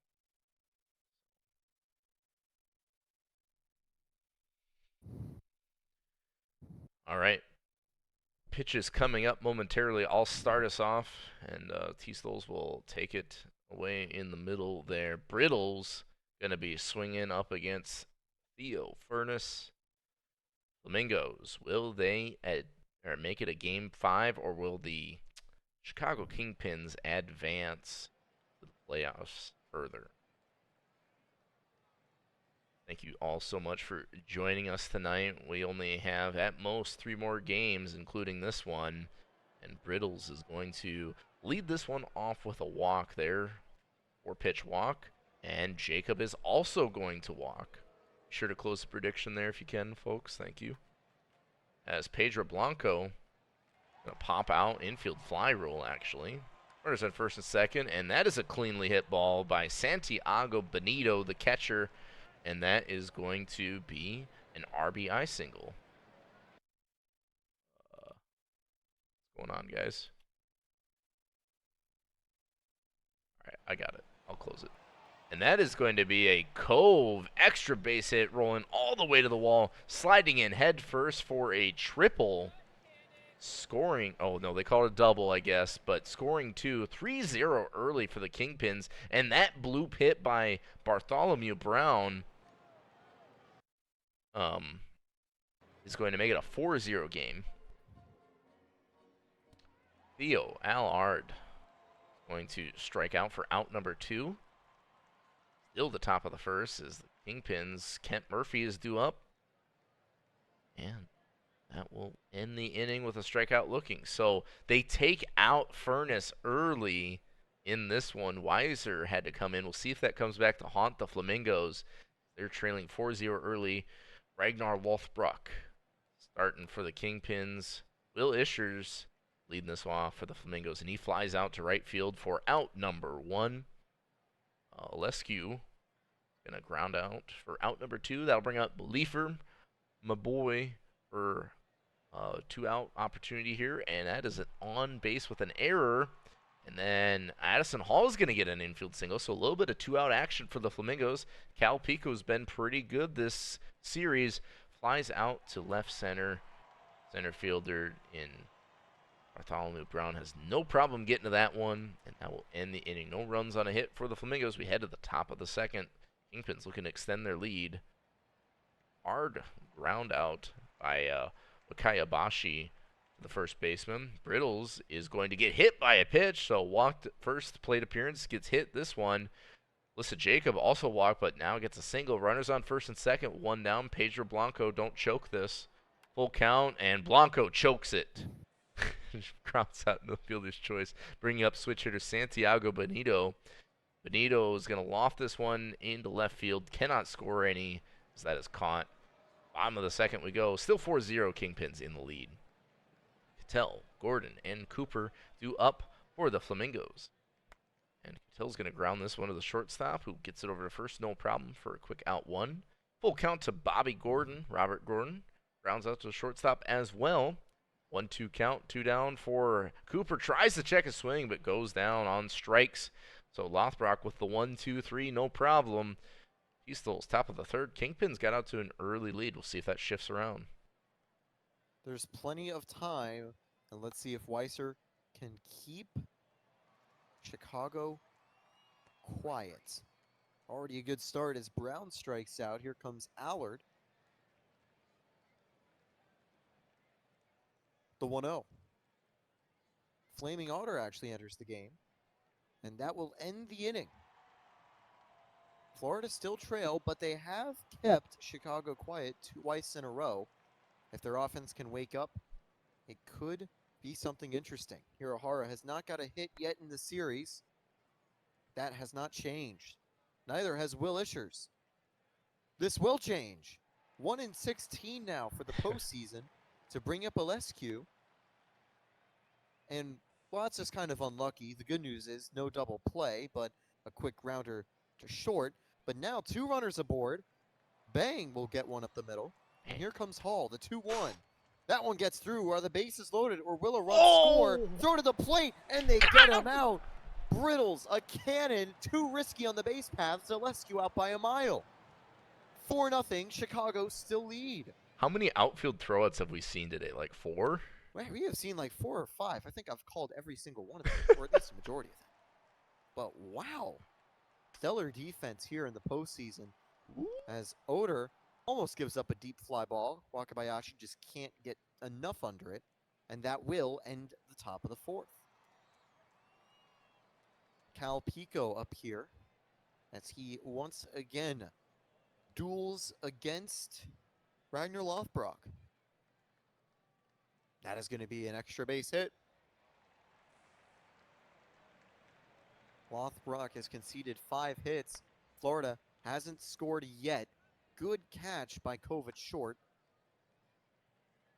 2 away. Good play at third by Murphy. The 2-1 caught, and the inning is over. 1 runner stranded again from Florida.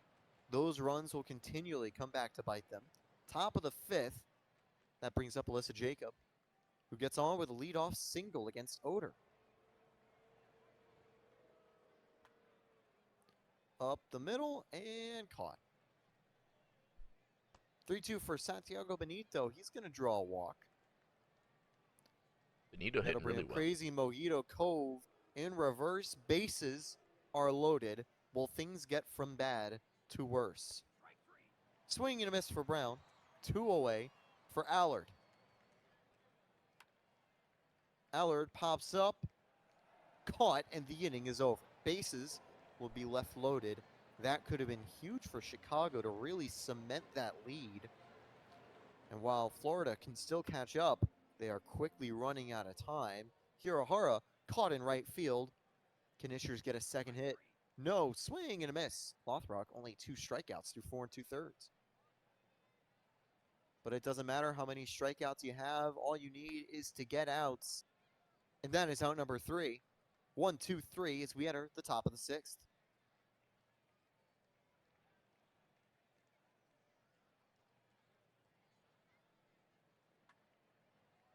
That's a leadoff single for Murphy. Ripped to center. Wakabayashi, the 0-0, to face off against Albert Jamingo. Drops for a base hit.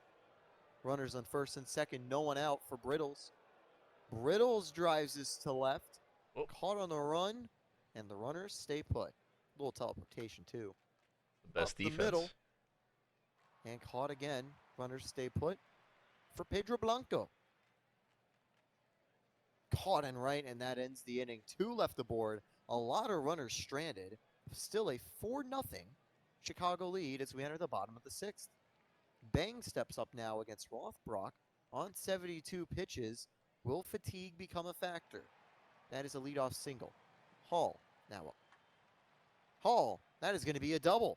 Extra bases to put a runner in scoring position for Cal Pico. The 2-2. Swing and a miss. Rothbrock, strikeout number 3. Kettle. Up the middle, caught. Throw holds the runner at third. The 3-1 will load the bases for Cooper as Lothbrok may be running low on gas. Here comes Julian McMorris Jr. The 3-1 hits a third, and the inning is over. The bases are left loaded again. Wow. I can't lie. This has got to be tough for Florida. Again, the bases have been left loaded. Top of the 7th, Jamingo gives up a leadoff. No, what a sliding grab by Ishers. That'll be 2 away now as Cove grounds out. Bartholomew Brown strikes out, and that is the inning. But can Florida try to keep that momentum going from the big bottom half where the runners had got stranded? Leading off is Hirahara. 1 away. Up is Will Ishers. Gets aboard. Will this be extra bases? Yes, it will. Alescu now up. McMorris Jr. only 46 movement. Runner gets the third. Safe. Good job stealing. With the 3-1, they're just going to walk a leak here to bring up Bang. The 1-2. Bang! Bang. Hits this through. That'll be the first run of the ball game for Florida. It'll put runners at second and third. No, going to go home. It is a RBI, 2 RBI double for Bang. He gets the third with that throw initially in from home.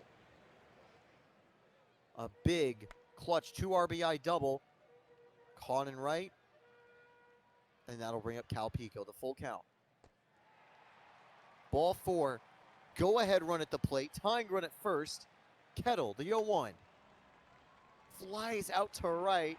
And Dust, it'll head over to you. It's a 4-2 Chicago lead. Florida finally on the board, but they've only got 6 outs left, and Chicago with some insurance run opportunity. Allard with a hard hit ball, but robbed of a hit by Cal Pico and right.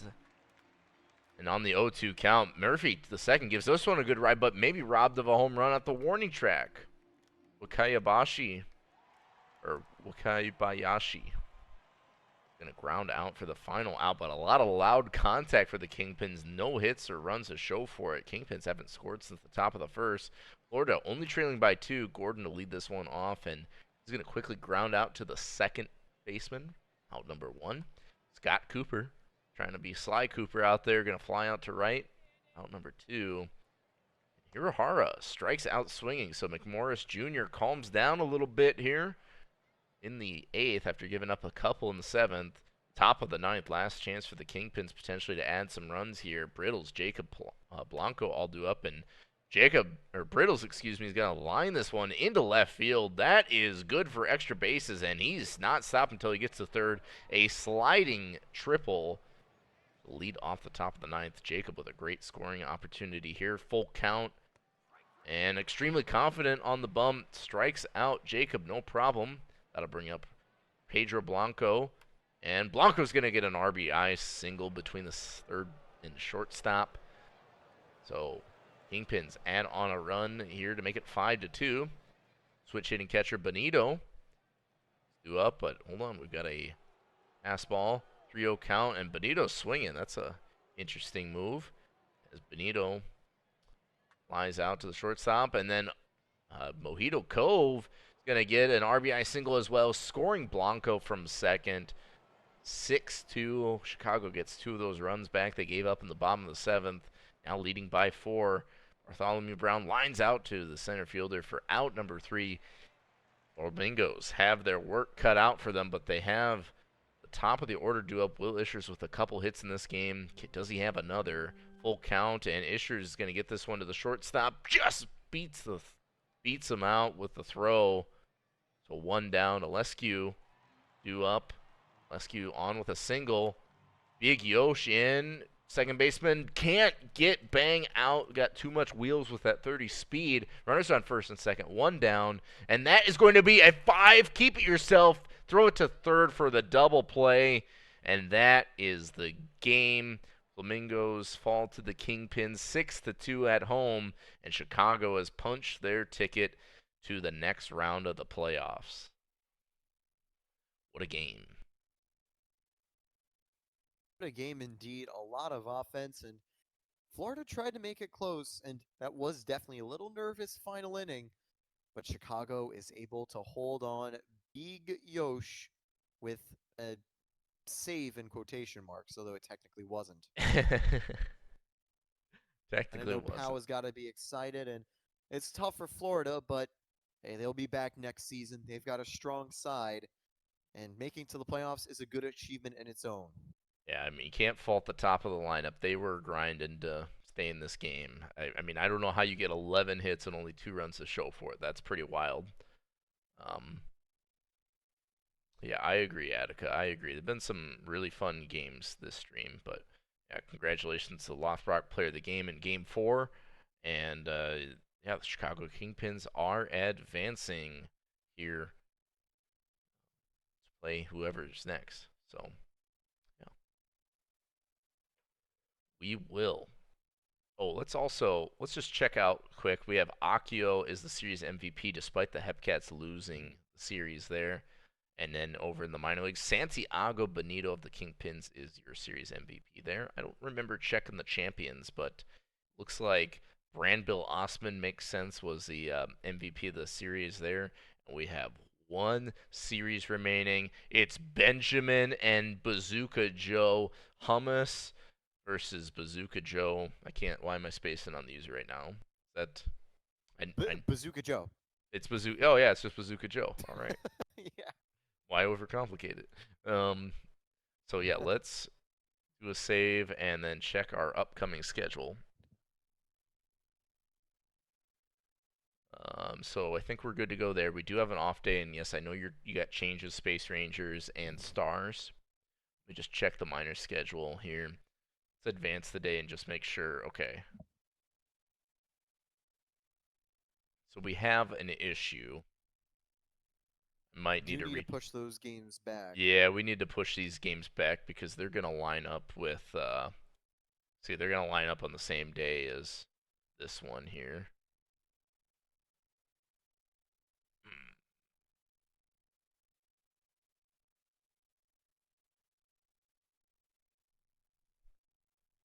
Um, let me ping the old Noxter. Oh, Enoch's one Uh, step ahead of you. w- which game is what? Are they both on the same day right now? yeah, Yep. both minors teams advance, so they're both on the same. Like we're on the So off we're day on the before. 24th, and the minors would start. Um, If you want to, if you want to play it safe, you can go in and delete the first game uh, from the schedule. So go to PBE if you want to play it safe, just in case. yeah, Um, but you don't really need to because you're not supposed to. You're not going to advance a day anyways. But if you want to, you go into league settings. I mean, So go to P. I mean, it's up to you. I mean, Just I'm open to whatever, but like if I leave I BNN don't think you off, need to. So just as long as you do not advance the day. did the times matter? No, the times do not matter. As long as BNN is off. Yeah, I mean it's been off the whole night basically, Yeah, so yeah. we could So just you play should be out fine. this. You could Okay. play that out. Just make sure you don't advance the day, And then we'll just and save then it, you're upload to fine. index as is, and then the Mhm. minor league games won't Mhm. go. But well, we have to do something different with the file then to get the games lined back up. No, it's fine because the next sim is just gonna start with this, and you're gonna play out. You're gonna play out. Okay. You're gonna play out the first game one, and then game one for the semis is gonna be 2 days. The day after the next for so it'll be fine. Okay. The Well, 26th. It should start the 26th. So yeah. So we'll just advance this just don't. day. Yeah. So we do have minor league games, but we can't play those. And these, I think, should be the correct matchups, right? It should automatically. Yes, we could double check those. It's fine as long Might as have to double as check it. long as it doesn't get past this day. You're fine. Yep. So So I'll just implement changes here from both teams in the mhm. majors, and then we'll save it Yep. and upload to index immediately after Nashville Lunar Base. Yep. Cool. Thanks for the All right. damage control, Enoch. Good luck. Bye. Hockey time, baby. I mean, yeah, I feel like it could be a hockey score if that's what you're getting at. But what am I looking for? I am on Space Rangers right now. So Space Rangers got some pitching changes. Just a heads up, Macarena is 80% rested. But I think everyone else looks pretty good. Ragnarok to Stopper. 7th. High leverage. Marston going to be middle, use more. None. And Legra Macarena, middle, use less. None. All right. Space Rangers, let me know if this is what you were going for your strategy changes, and I will get to you right away here, Stars. Yep, I see you. I see you, CNT, because the streamer mode's got the rest of your username blocked off. It's kind of funny. So we've got pitching changes for the Stars. They're going to put Benny to bullpen. Okay. I'm just going to do this as well. You want Benny Sheets as middle, use more. Okay. Let me know if that looks good or if you need to check up on anything else there, Stars. Pitching wise. And then you want Lalo and Beef swapped. Or no, Billy. Okay. Let me know if that's what you're looking for. As we get ready for Game 5, we are approaching the 3-hour, 15-minute mark. So, 3.5-hour stream isn't the worst. It's not the worst. It's long enough. Looking for any feedback here, teams, because you guys are it. You are the finale. Shoot, get your Dirk, and maybe he went to bed. Who knows? Believe that looks good. Okay. Yeah, just let me know here. We have a final prediction here.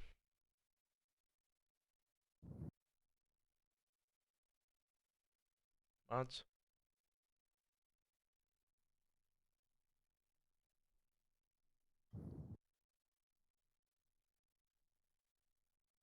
My cool left. Okay, I did not know that.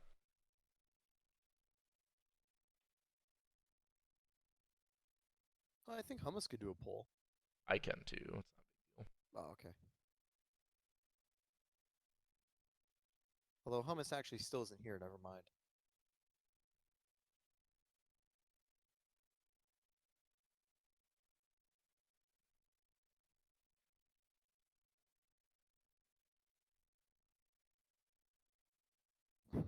Win or go home. Who will win Game 5, the Nashville Stars or the Lunar Base Space Rangers?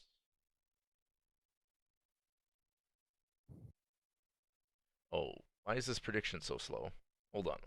What? Or so fast. I did So not see the fast. time. I did not see the time. Hold up. Redo it. Space Rangers, I need to know if I'm good or not. Can you uh, delete and return points? My bad. We'll make this like a 2-minute guy.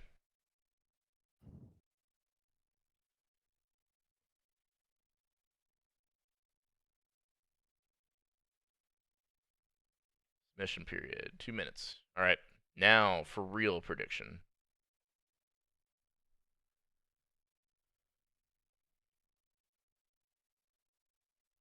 Stars think they're good. Space Rangers. You know if you're good.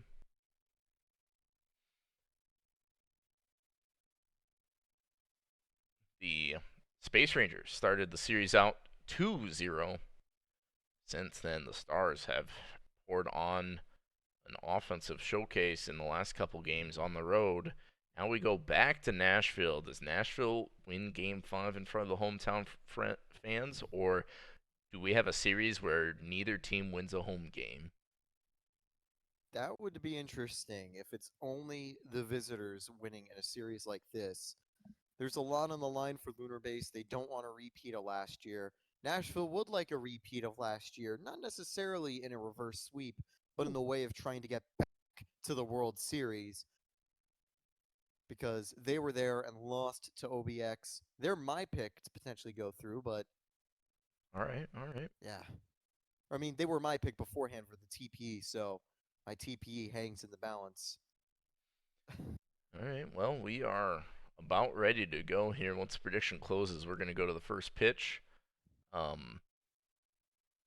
I think I'm due for the middle, and you can start us off and send us off for the last stream of the night. Appreciate you joining me, tstols. I appreciate the chat for being lively and fun here all throughout the sim day, and we've got one final game to do it all. To the moon indeed. BNN is off, so we won't be playing the minor league games.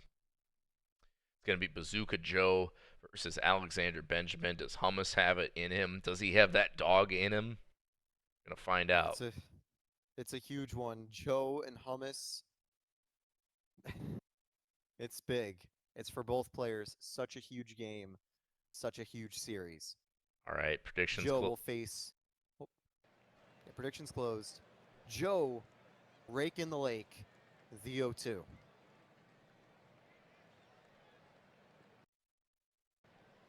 Hit to right. A leadoff single for Lunar Base. Here comes Dubson, the 0-1. Dubson caught by Lalo Salamanca. Just in case. Hit to first, they turn one. Two away, runner on second for Morgan. And the inning is over. Nashville a quiet top of the first.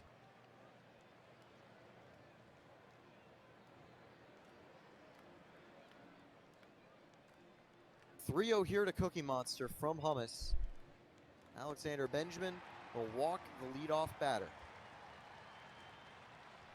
The 1-2. Got him looking at the cutter. The 1-2 again. Swing and a miss. Got him with the cutter. Sorry, circle change this time. The 2-2 for B-Champ Reyes. And the inning is over. 2 strikeouts and a ground out after the leadoff walk. Tied after 1. Joe to Peter Oatmeal. Strike 3.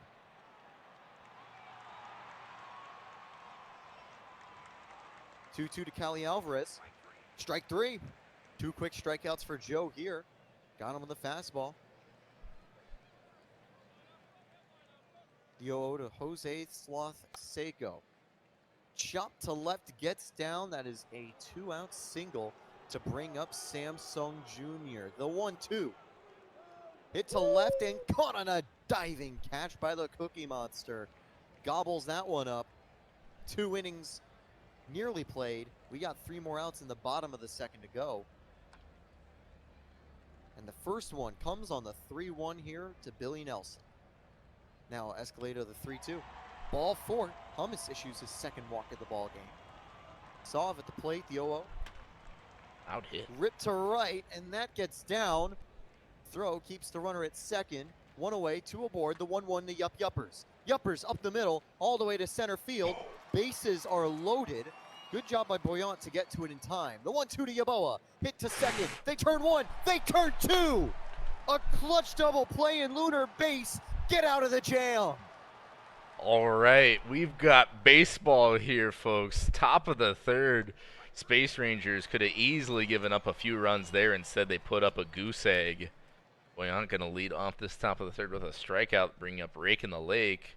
Rake in the Lake robbed of a hit. Diving grab by Beechup Reyes in right field, and that's out number 2.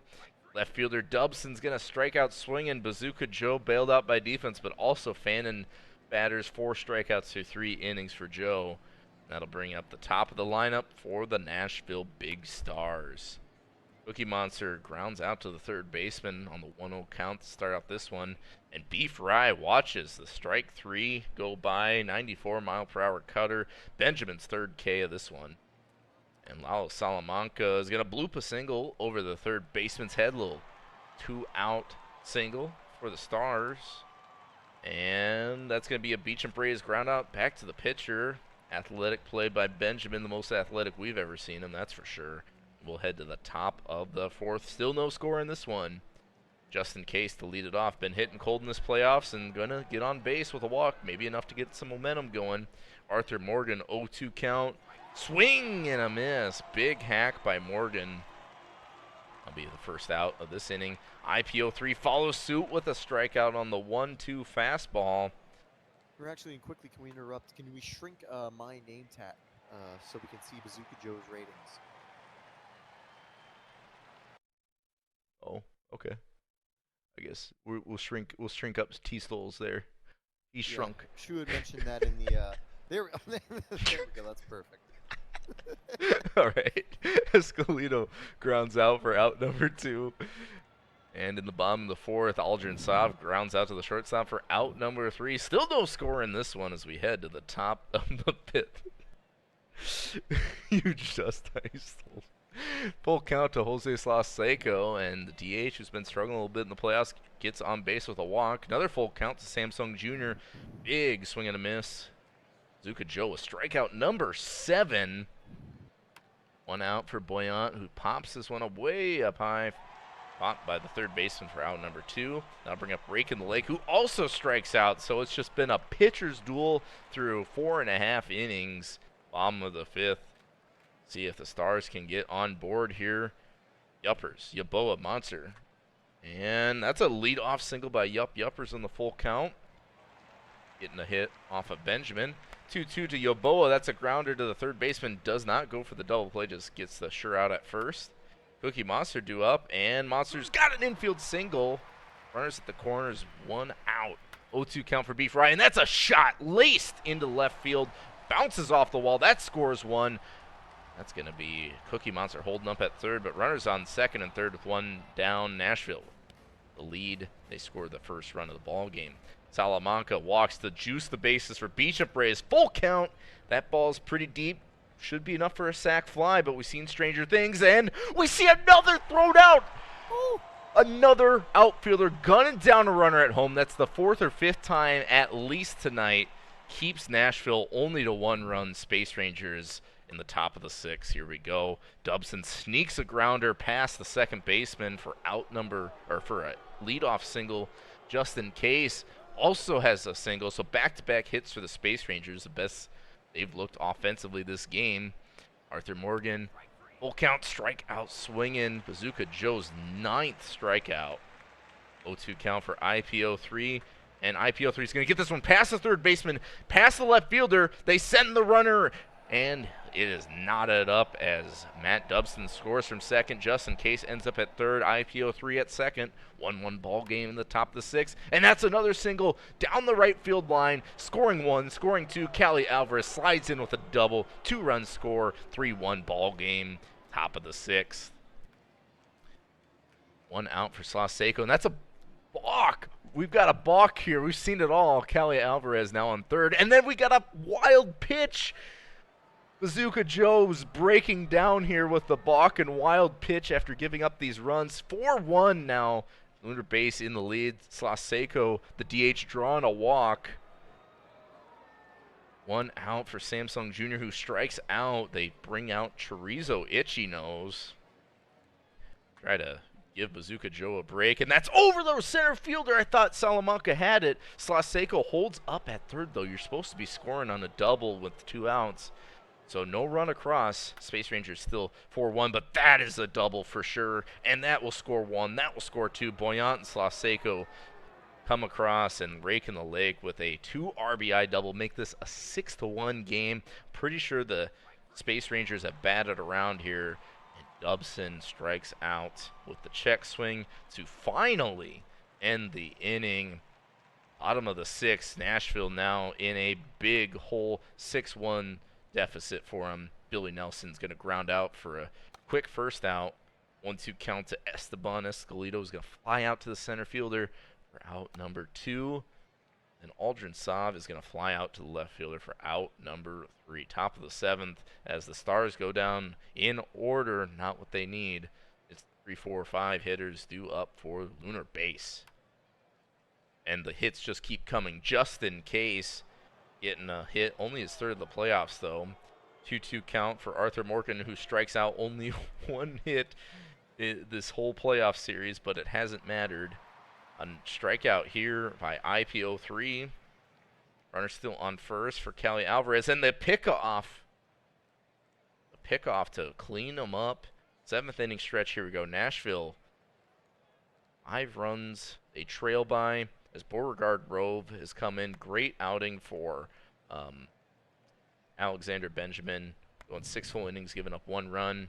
Rove now in, trying to lock it down. He's got 2 quick outs as Yuppers and Yabo go down, and then Cookie Monster strike 3 on the check swing, couldn't hold up. They go down in order. tstols, this could be it.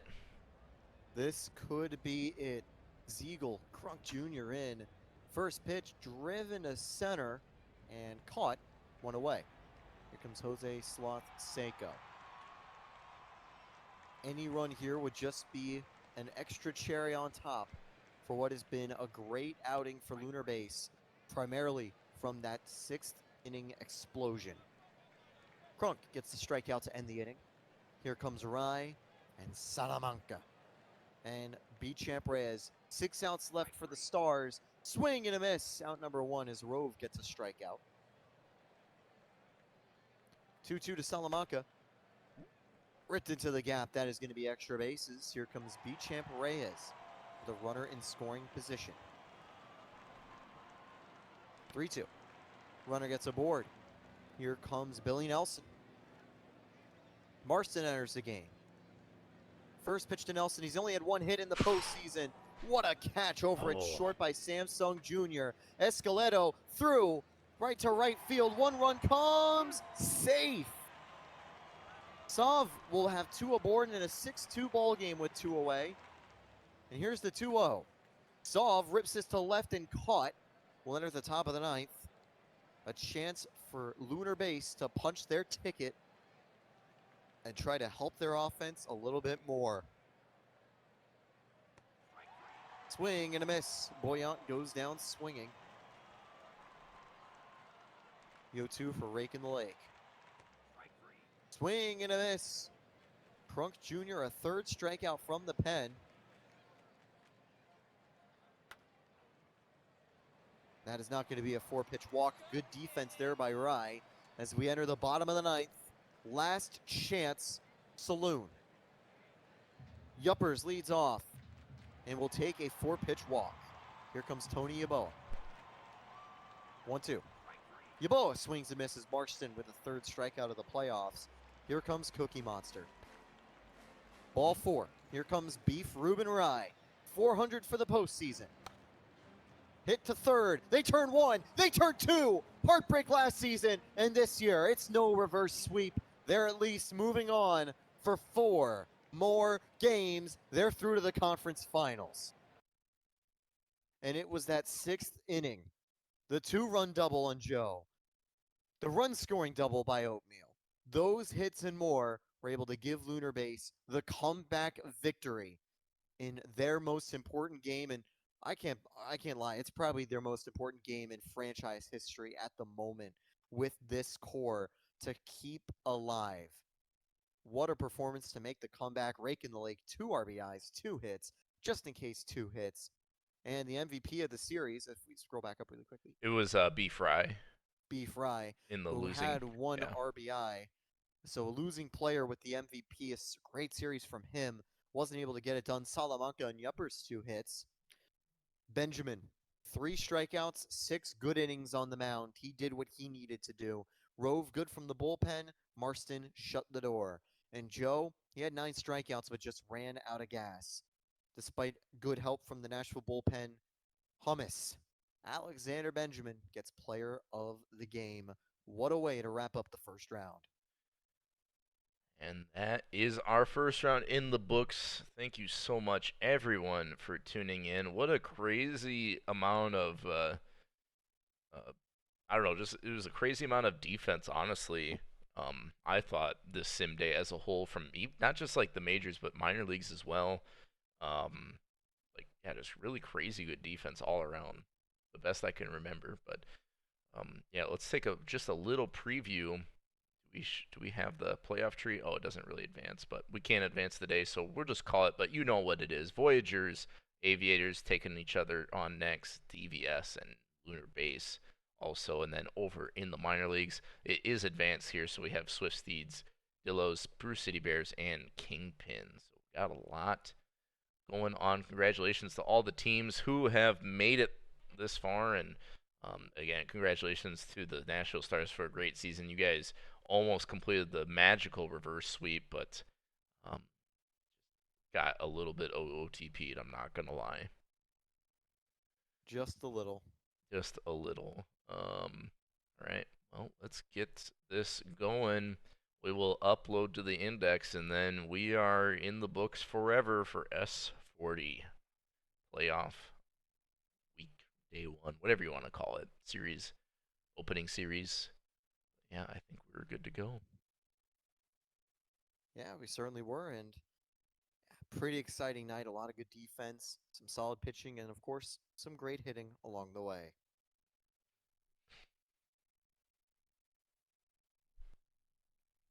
Thanks everyone in chat for tuning in. Um, definitely a definitely a fun definitely a fun series to fun a lot of fun series of games to watch. We really only had one sweep. Um, that was early in the night, relatively speaking. That was like 2 hours ago. Yeah, yeah. No, I mean it wasn't just center fielders. I think some of the right fielders had some guns too. Like I don't know.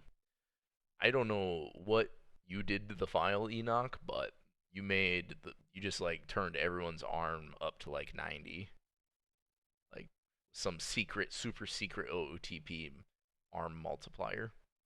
Yep, All outfield is 200 arm. Let's go. the way it should be.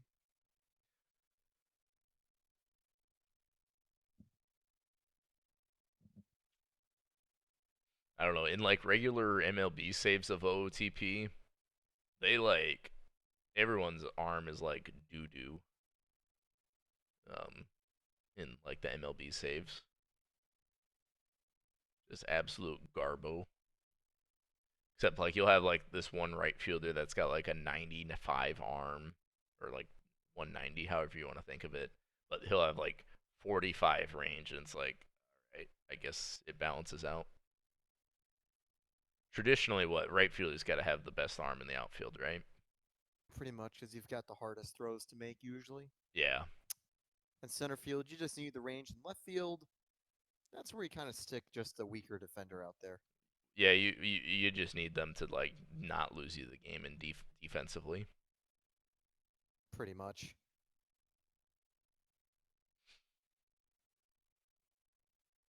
Well, appreciate. I think this is the first time we've commentated together. It was a good time, tstols. It Appreciate you certainly has. joining me, and hopefully it was a fun first playoff experience for you. It was a little long, but I mean, 3.5 hours is probably It not the happens. longest playoff sim we've ever had. So, Honestly, it wasn't even longer than the final day sim with the 2 extra games at the end of the year. oh yeah, yeah, yeah, that was That pretty was a long crazy. one.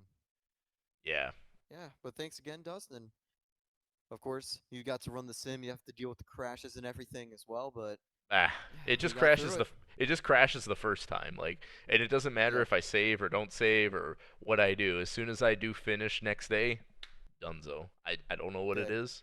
It's like it's like the file is rejecting me because I'm not Enoch. I'm pretty sure of it. Yeah, that makes sense. Like, what is this heathen? How dare he touch me?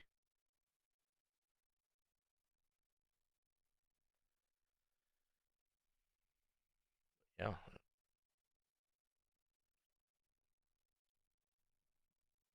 Next season, Apex run the table with stun gun. I mean, Eh, hey, my first rookie season in state college, my final start, I gave up 7 runs in 2 innings. My final 2 starts, 7 runs in 2 innings from the bullpen, and I won the title in state college. So all I'm saying is keep an eye out for Indy. all right, all right. Well, History will repeat itself.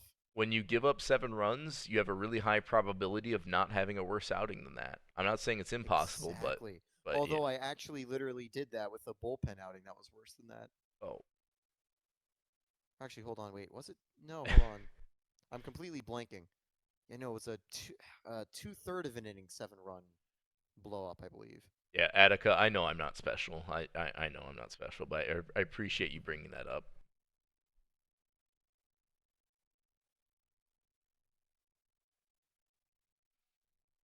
It's just funny how hard it crashes too. It's like it doesn't even like it doesn't even go to like a not responding, like, lag up forever. It's just like Nah, I'm out. Like you. Well, Yeah, I'm really ready to likely hop into my rotation and get absolutely destroyed next season in Indy. Because yeah, I can't lie. It's probably gonna be rough. nah, you boys got this. Yeah, or I mean, for me at least, I think the team will do well. We're in a tough division, but like the team will do well. I'm probably just gonna be like 5 ERA, just chilling. I don't know. I mean, like I just had my rookie season in the pen, and I did all right. Yeah. Well, I mean, the pen is a little bit easier. I get Yeah, the if you got a starter build, you get the stuff buff, which I can't lie, it's kind of glitchy. I mean, I got 91 stuff right now for my starting pitcher, but that's going to drop to about 80, I think, with updates. gotcha, But we'll have to wait and see. gotcha. You'll be all right. It'll be all right. What's also disappointing is without that 7-run final outing from the bullpen, would have had like a 3.4 ERA finish. Yeah, But that's baseball. that is baseball, and I mean minor leagues. I generally across the board the defense is better in the majors, but the hitting's also better too. So I guess kind of goes both ways. Hmm. And I'll just say thanks one more time as I do have to hop out early. Got to film something quickly for a YouTube video team as well. There'll be a new YouTube. episode with me and Mike of the Max Earners. I can't believe I almost blanked on the series name, and I'd stay a little bit longer, but like I'm probably gonna fall asleep by the time that finishes recording. So I'll try to get to bed a little bit or get off a little bit earlier. You know what No, I mean. no, yeah, yeah, no worries. We're almost done uploading here again. Thanks everyone for Yep. tuning in, and thank you tstols for joining me. Be sure to invite me on the Max Earner. I'm pretty close to a Max Earner, I think. Certainly will. We'll keep our eyes open when we start inviting guests. All All right, peace. right, thank you.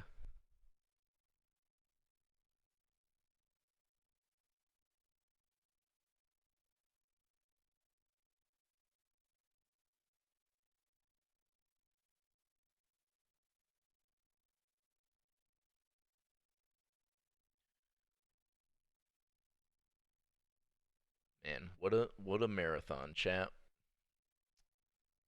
But we got it done, and we made it out okay.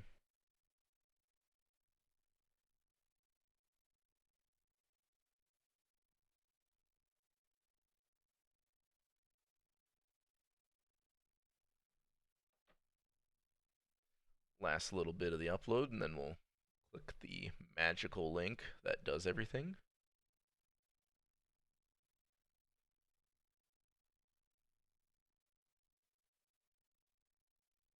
I don't know what it does. I just know that Magisu posted it, and that was it. I'm sorry, Clifton. I know it's a long ass one, but we can make it through together.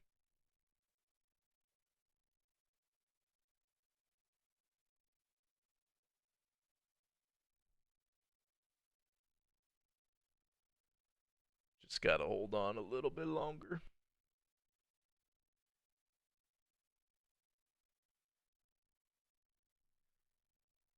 Ooh, that looks good. That is positive.